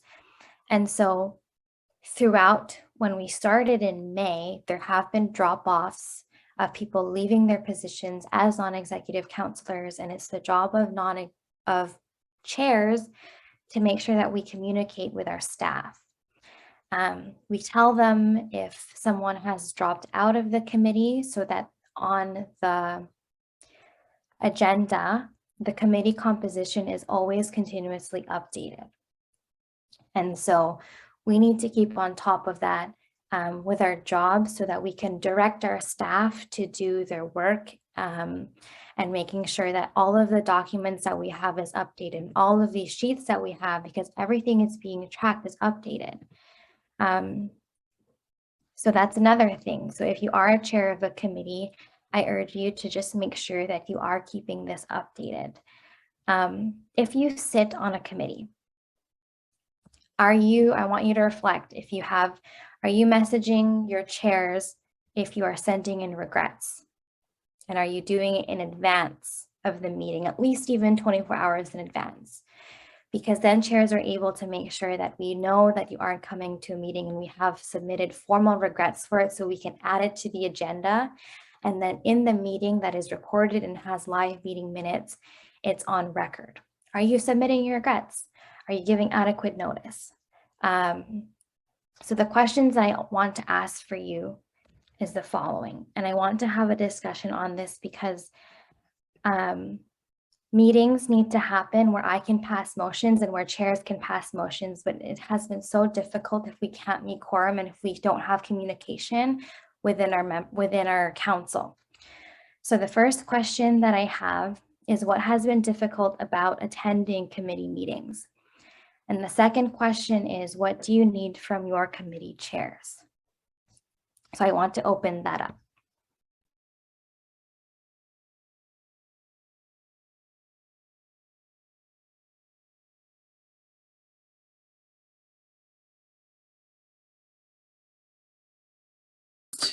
Natasha, you can go ahead. I understand the importance of this, but I just wanted to make something just really quickly. As the geography student union representative, it is on all of the lists and all of like the spreadsheets, it's the old counselor. And I see that she was on one of the committees and I have no information about that. So the last one, VCC, is one of them that I see. Just for updates and yeah, thank you. Thanks, Natasha. Corbett, you have a direct response to that? Kind of, and also just to add additional background with Jess before we get into the full questions, like to what Jess was talking about. The sheet you're looking at is actually one I created at the start of my, or on the lead up to me being VP internal. And so it was there to track councils, committees and stuff. So for my role, because in the bylaws, it's my responsibility to oversee, that committees are members are filled, committees are filled, that that stuff is updated as such. So the problem though is I wasn't doing so much oversight as I was doing like physically myself. I should have, in hindsight, I should have shared this with staff and admin early and had them doing the majority of the updating and tracking, and then just reporting to me when issues were rising. Because once I started getting busy with other work, I just got behind. So to Natasha, like directly, yes, it's out of date because it has the wrong people on it, because the way the governance side of things was being done was I was doing it wrong. So I'm fully willing to take accountability for that. And you might say, well, yeah, you're filling 2 jobs now, but I wasn't always filling in 2 roles. So I'm fully aware that that this needs to be improved, because committees are our main way to do things in the SFS, like for students to be able to engage, get training, be knowledgeable, and be so that we can actually get more work done, and like more projects and more activity and more engagement happens. So yeah, that's just one point I wanted to raise. I do, and as Jess had mentioned, do I have the one Samaya uses? You mean the minute tracker or the meeting tracker? Yeah, I do have that one because it also shows how frequent our committees have been meeting since we started since May. So that's something that I also want to look at as a collective while we're here. Okay, there we are. Thank you, Corbett. Also, I'm not tying again. Yeah, so this second link is something, okay, I'm just going to give a second for everyone to open the second link that Corbett sent, and then I'll explain what this is. Thank you. I see the numbers rising on the Google Doc. Again, I'm not sharing my screen for this.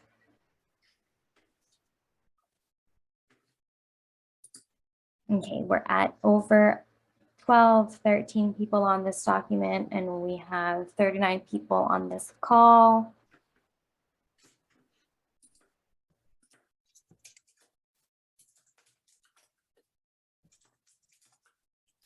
Okay, so let's look through this sheet again. So we have, first tab is a summary of how many people have been, how often we've been meeting, and there's a chart. There's attendance, there's number of minutes, there's drafted minutes. Then the second tab has all of our DART forms of how we submit agenda items as well. There's committee composition. Again, the names are there. If you see that your name is not updated, please email our admin coordinator and then she will update it for you. And then let's say we can even, let's use my committee as example, ESAC, so Events and Student Affairs Committee. So we can look that I had meetings on July 5th, August 16th, October 14th, November 4th, and November 18th. We have seen that out of that, 2 of them have been informal because I haven't been able to meet quorum.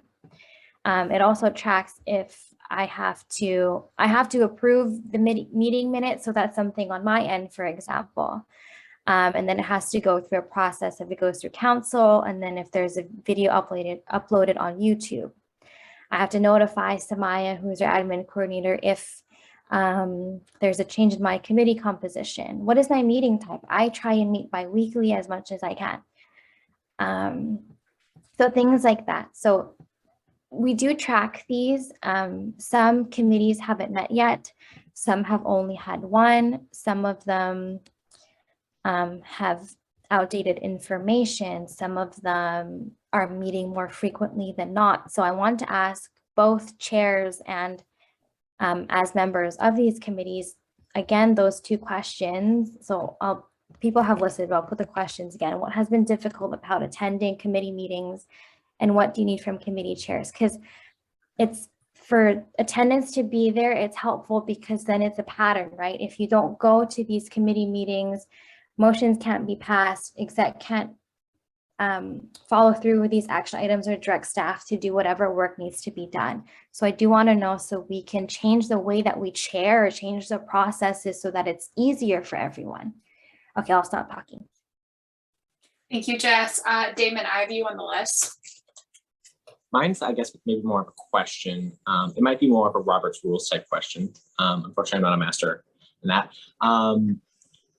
For motions regarding committees, what is like the logistics of trying to pass them via email should we not be able to meet quorum during these meetings? Because like, unrelated example, obviously different institutional body, but like I've been on faculty committees before where if we can't meet in person because faculty members tend to be busy, they can do stuff over email, which maybe that could be an opportunity for us to really be able to address at least the problem of not passing motions. But I am definitely going to reflect on these questions. I definitely have some reflecting to do on them. It was just a general question to put out there regarding that. Great, thank you. Jess, you have a direct response. So by practice, we can do email motions, but we always want to do them in recorded sessions where it does have meeting minutes, where we do have staff taking the meeting minutes, and then where it's uploaded onto YouTube. Sometimes though, we have done this through council and we have done this through exec and even our committees as well, where sometimes our committees don't meet in time to have a meeting to pass the motion and the motion is urgent. So that's why we do that. In terms of tracking, Damon, I did notice like we haven't been tracking our email motions. So I think I connected with Samaya like a couple months ago. And so every time that exec has been having a council motion, I tag her in it through the email thread. And then now there's an Excel sheet that I can't find because she has it where there's a whole just titled email motions. And then she tracks through the email motions if it's passed or not.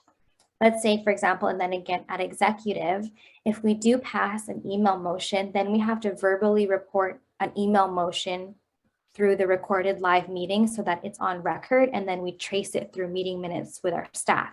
So that's like a little bit of the process is email motion, but we try not to do that. And then Corbett has another direct response too.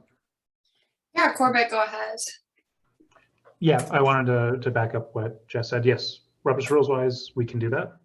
And I think actually even in our rules, we can do it. It's just, it should be used sparingly because one, there's the challenges that Jess laid out, but it's also like a transparency thing. If you're passing money motions or whatever, just through email and there's no opportunity to get discussed or whatever. The other thing too is email motions or motions writing have to be unanimous. So if one person doesn't answer, it doesn't pass, which is good as a good counter to that, but also means like from time sensitive stuff or things, it's a risk to do it.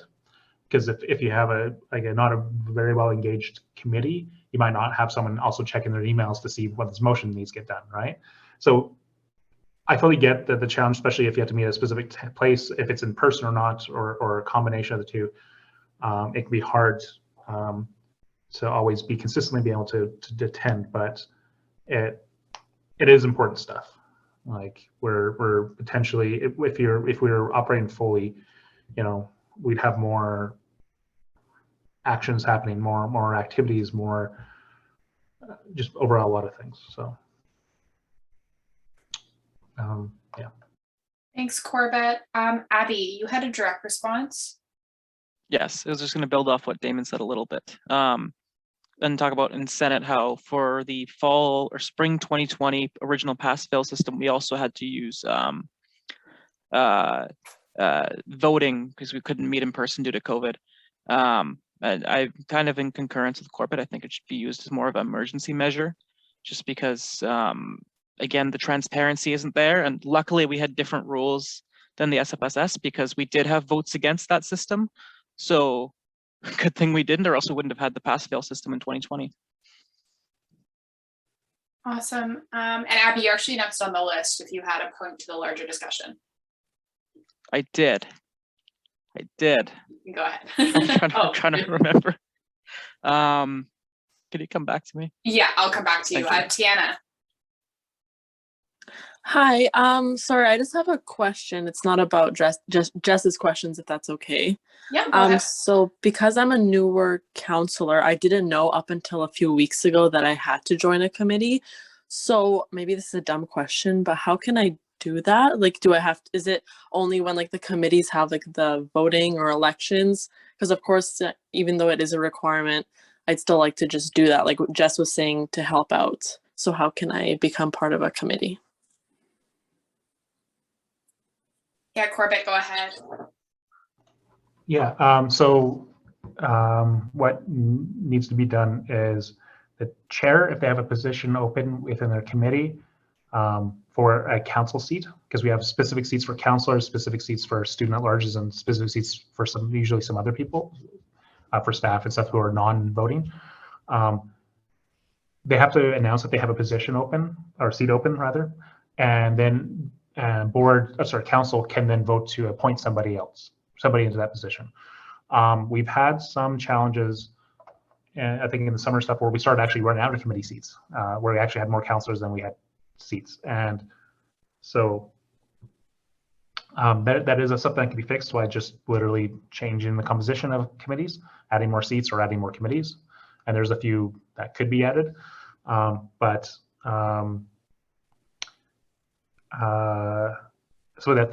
the process.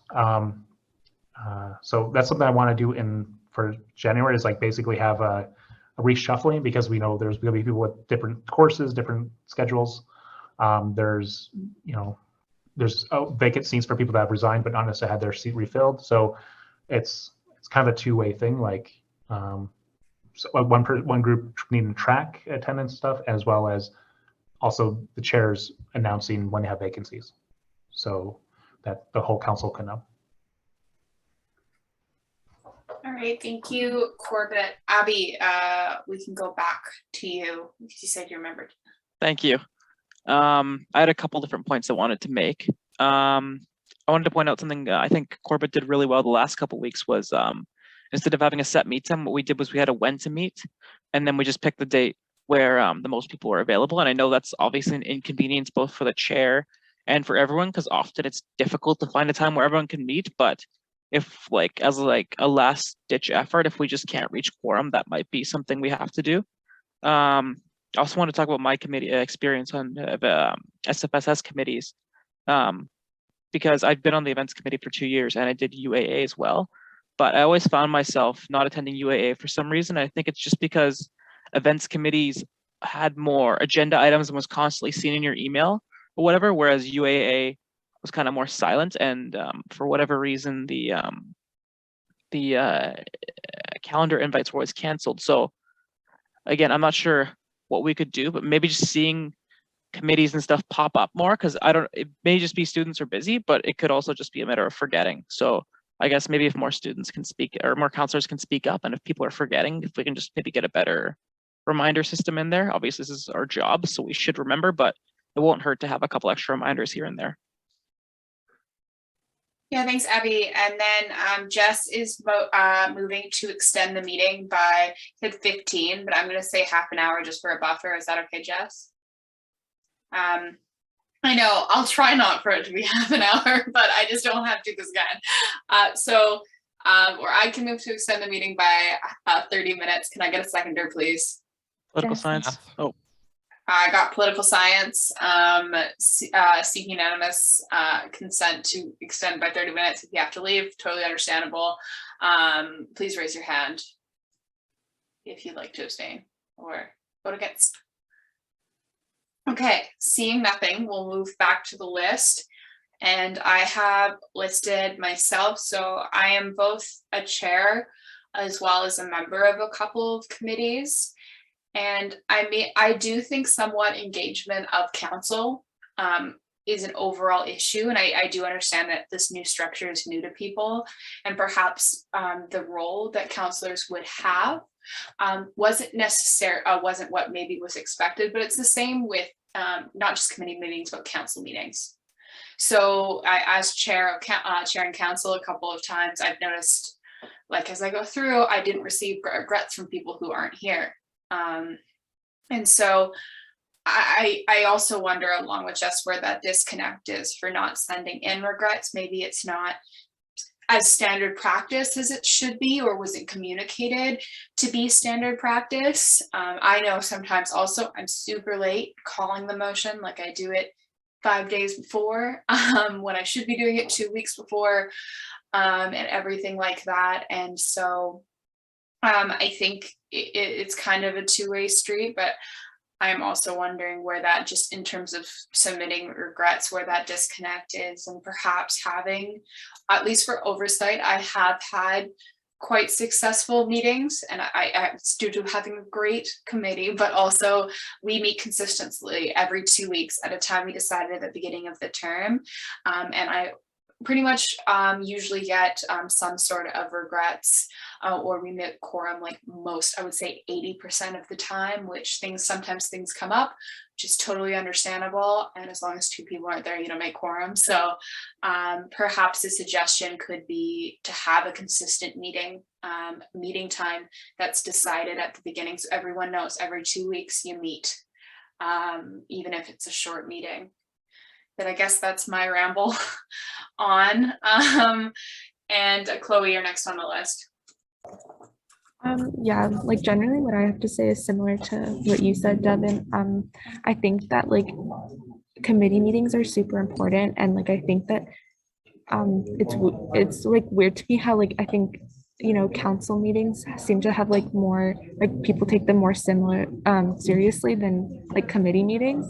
So I think that like we need to have that same like serious tone of attendance, sending in regrets ahead of time for committee meetings as we do for our council meetings. So like I thought in order to like ensure this like the same tone, like perhaps maybe when like in the start of the next fiscal year, you know, whoever's chairing the council meeting or the committee meetings can like say this is the set time for this committee meeting, and you kind of base what committee meeting what committee you want to join based off like, can you meet that set time like when you're picking. I think that could be like a possible solution. And then like you were saying, Devin, I think that these meetings like should be like, you know, we always have our council meeting like bi-weekly, even if it's only 2 hours instead of 4 hours. So I think like just having that consistency will like allow people to plan their schedule better, instead of like sometimes if committee meetings are a bit infrequent, people might like I think that's what makes counselors see them as being less serious if like we don't have that like consistency in our schedule, and people might like, and counselors might plan to do it to like, you know, plan as if they don't have one when they should have one, and then yeah, there's just problems there. So I think like having like that same tone we have for council meetings should be applied to committee meetings. Yeah, thank you, Chloe. Abby, you're next on the list again. Thank you. I wanted to add to that as well. I'm going to go back to Senate again. They have their times set up with each date for the like next calendar and next calendar year. I don't think you guys need to go quite that extreme, but what that's allowed me to do is during my schedule planning, for the last 7 semesters, I've been able to go, okay, 5:30 onward on Mondays, I'm not going to take a class. Okay, Wednesdays 2 to 4, I'm not going to take a class. Thursdays 2 to 5, I'm not going to take a class. It just allows you to section things off a little bit easier. But I understand obviously with like a large team, and I think this is another issue is right. This is new to me because my previous years of the events committee, we've had the same team all year long. Whereas this year we've constantly had people coming in and out with different schedules. I understand why it's hard to have one set time, because you might have one set of counselors in the first semester and then half of them are gone and all of a sudden you can't meet quorum, right? Because they've been replaced. And this is something new, right? Because usually with the executive committee, it's 8 people. And unless there's an impeachment, you usually have that set committee. And if you have an impeachment, I think you have bigger problems than not meeting quorum. But here we've had a bunch of counselors switch in on it, whether due to stress, whether due to schedule change, for whatever reason. We've just had a lot of shuffling of positions, and my position included. I got here in September.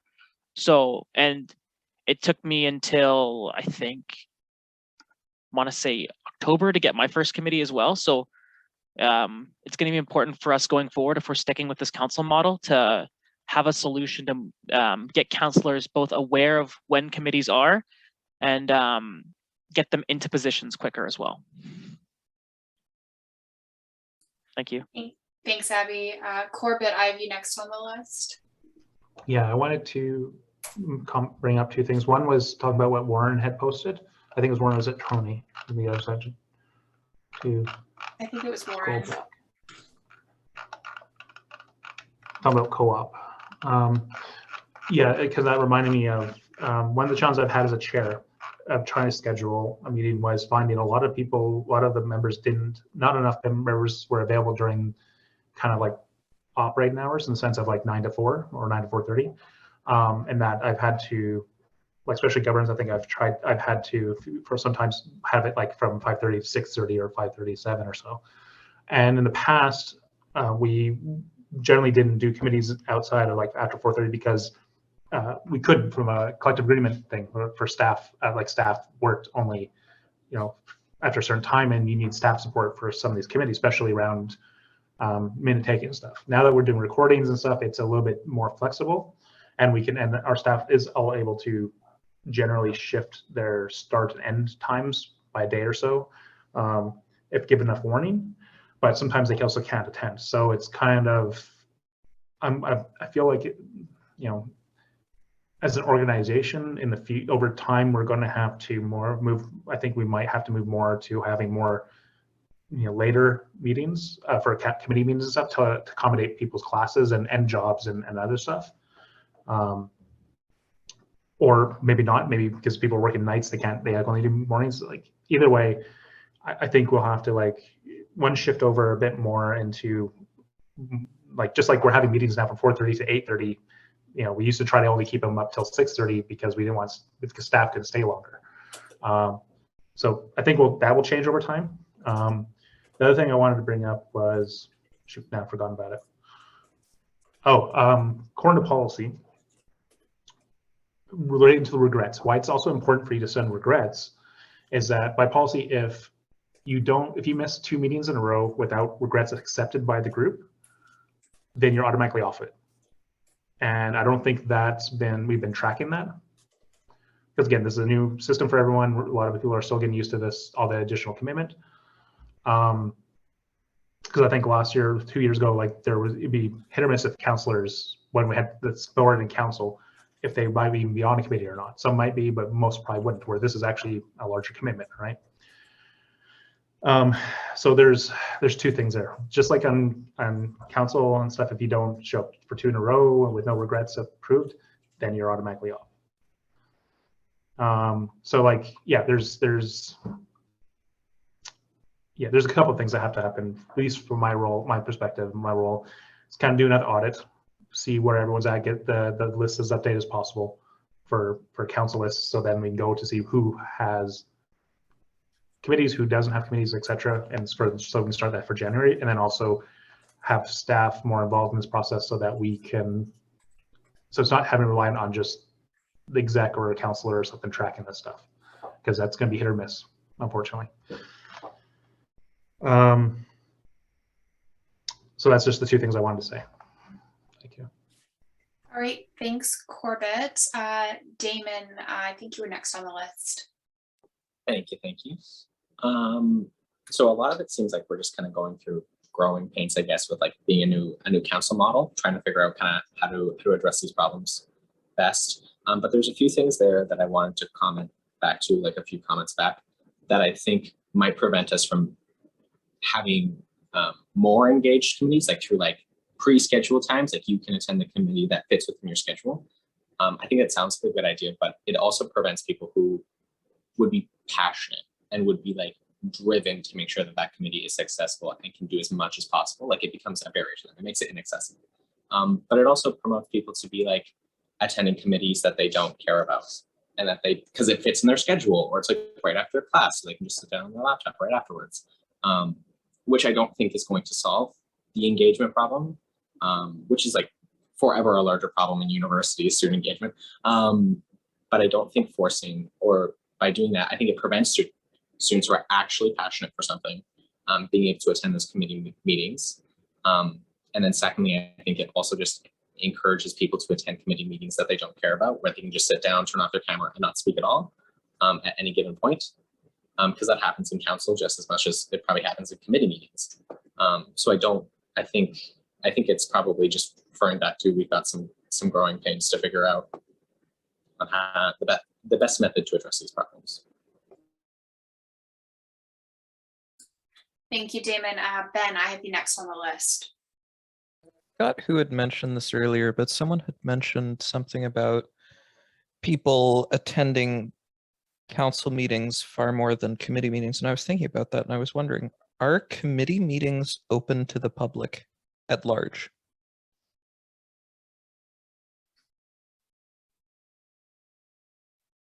I'm not sure. I am waiting for Corbett, honestly, to do a direct response or someone else.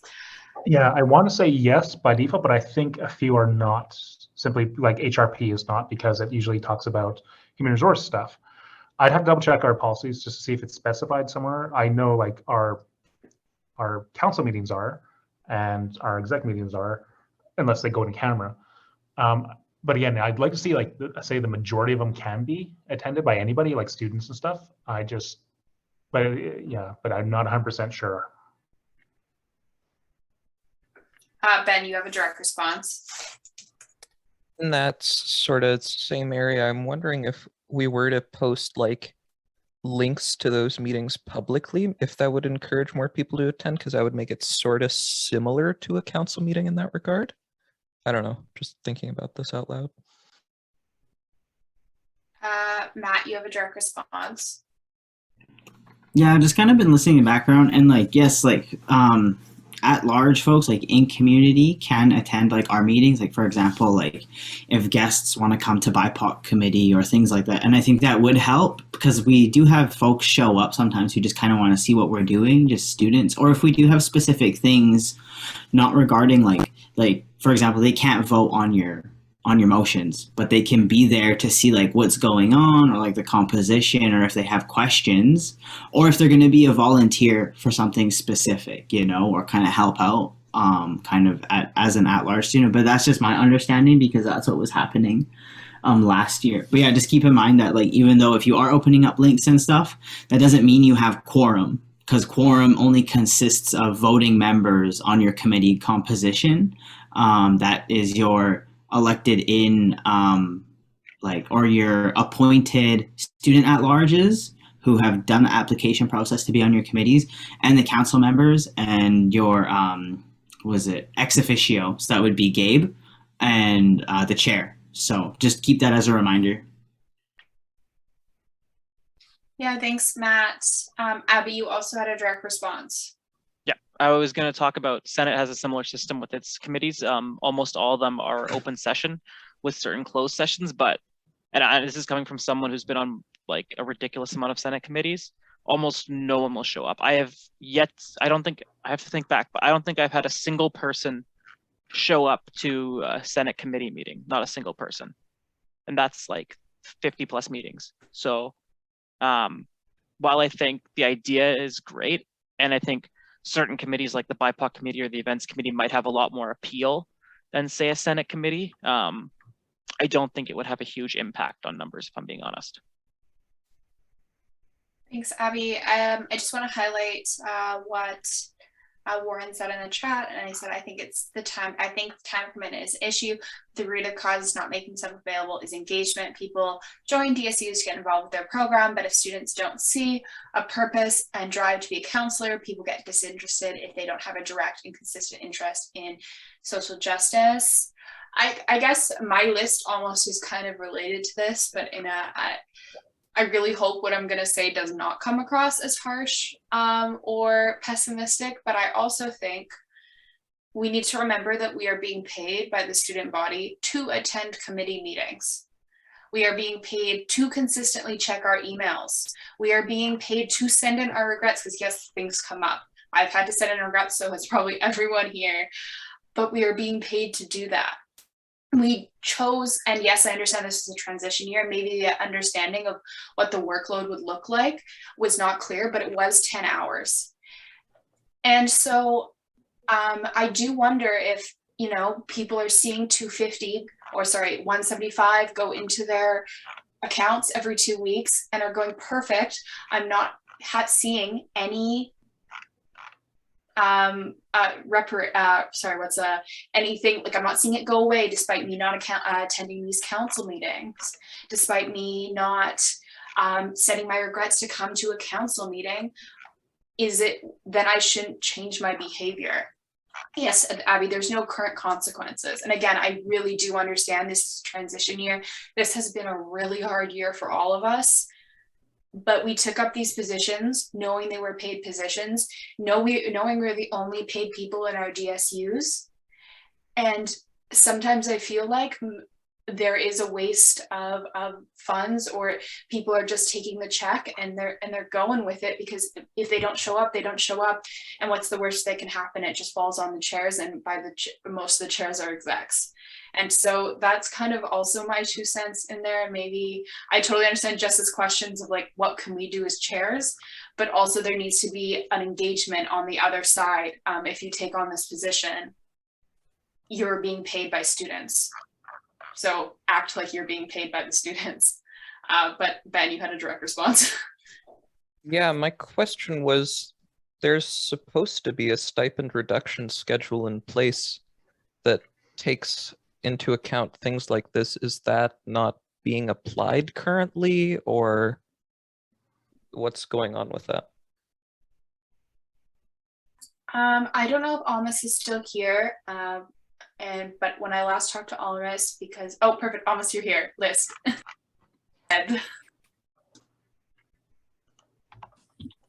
I'm actually going to talk about this next week when we move on to our motion. I'd listed twice today, but I think because it got postponed, I did not get a chance to speak about this. I've been pretty lenient, I would say, in comparison to previous VP Finance and Services, because I don't want to be somebody who people are not comfortable to come up to and discuss their issues with, whether it is their school life or whatever. Like, I just want people to come to me and tell me that this is going on, because I feel that personally, I can hold people more accountable if I'm more reachable to them than being somebody who is behaving like a dictator. So people would rather just lose interest, and they'll be like, okay, we don't want to be here. And we've had a lot of counselors leave. So somewhere I would personally send people emails, ask them that this is what I've been noticing as a trend. This is what's going on. Why are you guys not doing blah, blah, blah things? But specifically talking about committees, I need to get a list from the chairs of committees telling me that this person never showed up, never sent regrets, has not been showing up consistently. And that's the only way I can make any kind of reductions. But on my own level, I feel like I've been way too lenient with people. I've sent them emails. I've literally tried chasing them down. They have a lot of questions, and when it comes to council meetings, and I'm sorry if somebody's getting offended, they will have a lot to say. And I can show people my emails, the amount of times I've tried to chase them down, telling them that they've consistently not been meeting their hours.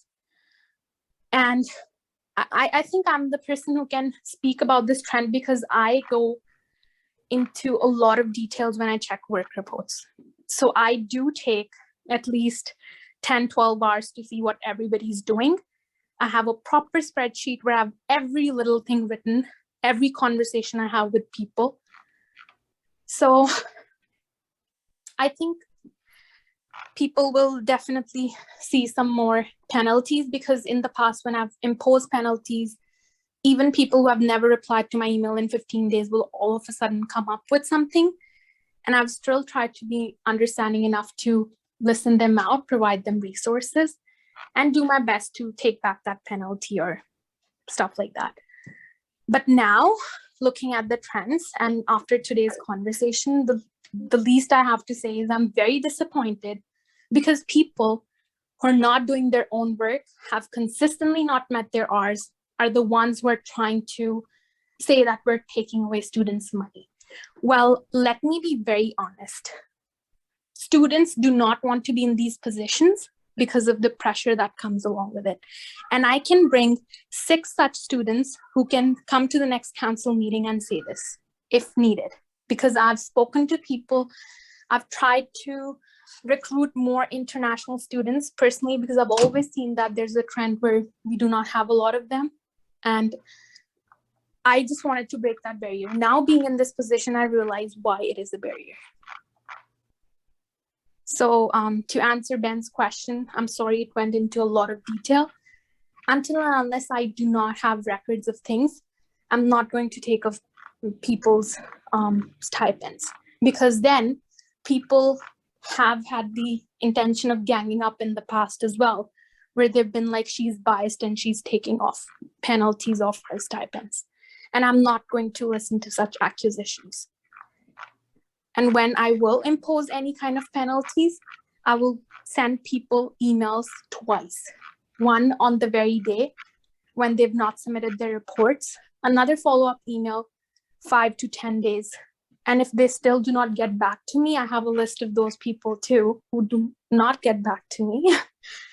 I think there's something more than OCEO that also needs to overlook all the counselors, because at times I'm like, okay, I'm clueless. Who do I go to? And the only last option that I have left then is to publicly call out those people, which is not my way of dealing with anyone. So now there's a question for everybody who's in the meeting right now. If people are not replying to emails where I'm asking them to submit their work reports, and I've tried imposing penalties and they still do not reply, do you guys think, or do you have a suggestion? I am very open to suggestions. Do you think there's any way I can literally go down chasing people and asking them why they're not coming to meetings? Because I feel like that's only going to make me the villain in the whole scenario.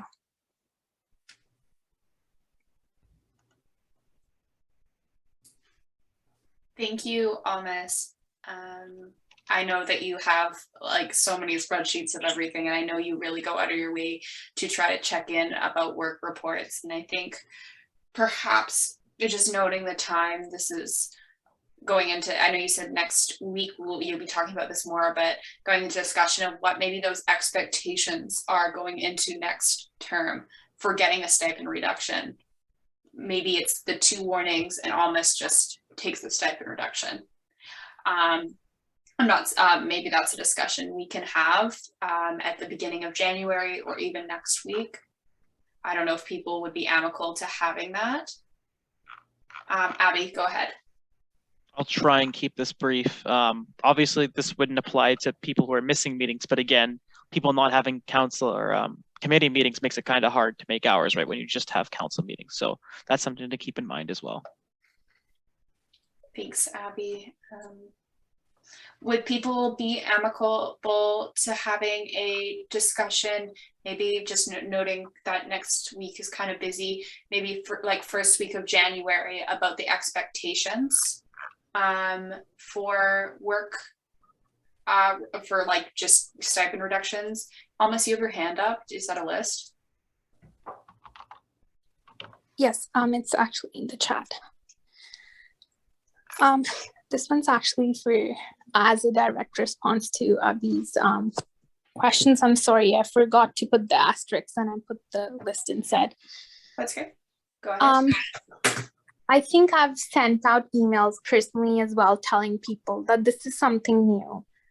And I even spoke to Ella about our strategic planning, that if you guys do not have anything to do and you cannot meet your hours, there's tons of work that can be done at your own time. But just let me know you can't. Like, you know, you can't meet your hours or there's something going on. I think at this point, I feel like I'm begging people to tell me what's going wrong. But it's just like they're not interested. And I've tried every approach to make people interested into this. Like I've even told them, if you need support, if you need resources, let me know. Like that's the only thing I ask of you guys. But like even today, like when I was saying, there's tons of work that needs to be done. Even if you guys do not want to attend my meetings, especially for my committee, I can't promise for others. just let me know that you're interested to work. We will have something for you. But nobody ever gets back to me. So now I do not want to become the person who is always ranting or who's pushing people to do things. That's not my style. I don't want to be recruiting people and then forcing them to do things. But I also cannot beg. Like, it's been 7 months and I think I'm done my part of begging. I just do things on my own. I'm like, okay, you guys don't want to do it, forget it. I'll just do it on my own. Yeah, thanks, Almas. I just want to note, Warren, in the chat, I think instead of making a discussion about how to choose people, we can make a session to motivate people on why council work is important, a showcase of what other accomplished and what we could be achieving. Perhaps like it might be helpful to have a dev session in January where we like envision the future. I mean, this is part of strategic planning, but what we want to do for the rest of the term, kind of our rest of year goals. Just a suggestion, maybe that would be a little more motivating and also get people to come up with some ideas of things they would like to do and take the initiative to do. But Ash, you can go ahead. But what about, like, as I've heard, there are some committees that haven't met at all semester. What about people who are part of those committees? This is for Almas. So if there's, if we're meeting as a committee, we need to have quorum, right? And if I send people an email that there's a meeting and there's only 3 people who reply to me and there's no quorum. So what am I supposed to do in that case? The only option that I have left is to take that work out of the committee, bring it into my own portfolio and do it, right? Because I can't just keep waiting and collecting people and then again waiting for quorum to do things that are supposed to be done like that very week or that very month. And I know there's a couple of people in my committee, like I think you are there, Corbett's there. I've just heard back from you guys. I've never heard back from other people. So I think as a part of my portfolio, I want to make sure what I'm doing, like I'm doing everything that's expected of me, even if it's just me taking it on myself. Because I do not want to be in a position where end of the year, people are questioning me, why are these things not done? I don't want to be giving them excuses, right? I just want to get my work done. If people want to help me with that, it's great. If they do not want to, I'm not doing that. And also, like somebody said that, why are you chasing them? Why can't we tell them? We do not have enough time 7 months after the council have started to build up people's interest. We just have to get the work done. If I'm getting support, if I'm getting help, I'm okay. If I'm not getting help, I've never come to a council meeting and said, well, I'm not getting help. We are bringing this topic today into discussion because people have said enough about it. And I feel like now, if people are taking the chance to speak, I should jump in as well. I usually don't go around telling people, oh, this one's not doing this one's not doing that.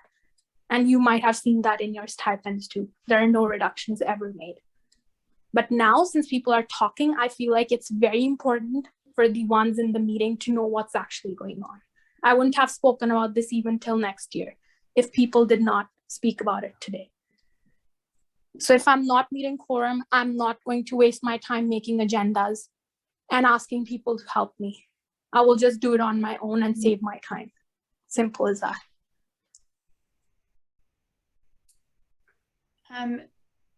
Noting time, I think I'm going to cut off the speakers list and then maybe put some action items going forward. So I am going to have Damon, Corbett, and Liz, and then I'm sorry, the speakers list is done for this subject and no direct responses either. Damon, go ahead. Mine might actually be adding to your action list. Maybe something considering for the next election for counselors is even just putting together like a PDF of like what it means to be a counselor, what that looks like. You know, what degree of engagement should there be when it comes to being a counselor? Just because, like, for example, when I'm done being a counselor, it's likely I'll be moving up to presidency of my student union. Currently, there's no, the turnover rate we're going to have in the next semester and a half will leave me with like 3 executives. So having something like that will be really beneficial for me trying to get people who are going to be right to be a counselor, who are going to be engaged to the extent that council needs, to be trying to run for these positions. So that might be something to consider going forward, is how can we, I guess, properly advertise these positions to draw in the correct or the most engaged student body? Thanks, Damon. Corbett, go ahead. Oh, I was just going to say that we should probably end discussion and move and finish the meeting, because we'll just keep going around, I think, in circles. Like, yeah, it's good that this was raised by Jess, and we've got some discussion on some issues that have been raised, but we could easily just keep going around and around, and we can have further conversations about this stuff and set goals and set things that we can compare against and move forward to make things better. Okay, so my recommendation is just we're finished. Yeah, Putting all I'm just goals gonna have Liz just because they were listed, and then we'll end the discussion. Liz, you can go ahead. All right, I'll keep it brief. And I know it's already been said, but there are committees, including the one I'm on, that has met once in early summer, and then I never received another email about it. And then I was like, oh, well, I should email, I should reach out. But then I second guessed myself, like, wait, am I the one who's missing the email? Like, is this my fault? And then also, they probably have their plate full. I don't want to put more work on somebody else who's already burdened. So there's a weird spot where counselors are trying to reach the hours that they need, but they don't know how. Like, yes, there's like working groups and stuff, but a lot of the time, at least for me, I don't feel like I know enough to be on these. Like, a lot of it's about like budgeting and planning, and I'm like, ooh, I'm an English major, like I don't do numbers. But yeah, there's committees that have not met and want to meet, would like to meet, and hopefully they will in the new year. But yeah, just adding that.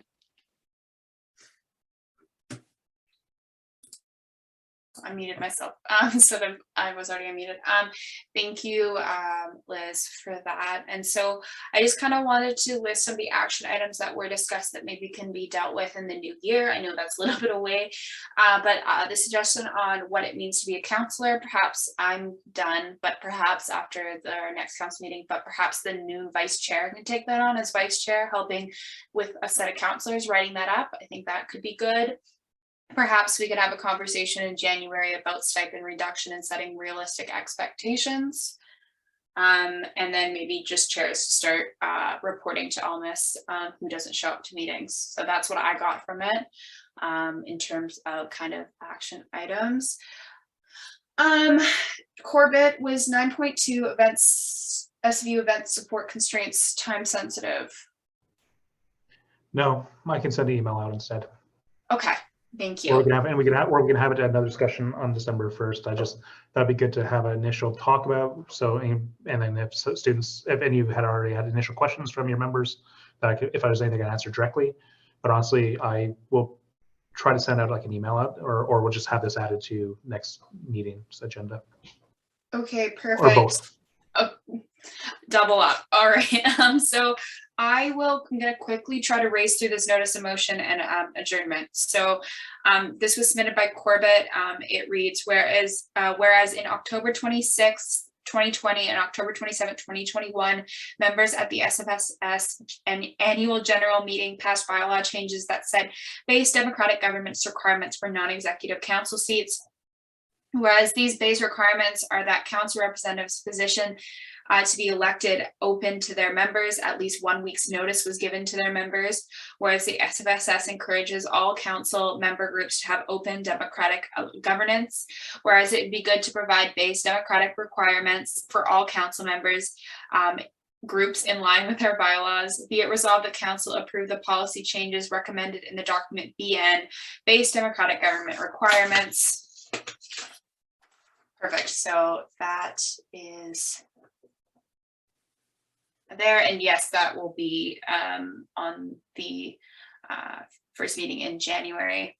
Okay, so just some announcements. We have some leave of absence. Jess from November 25th to December 9th.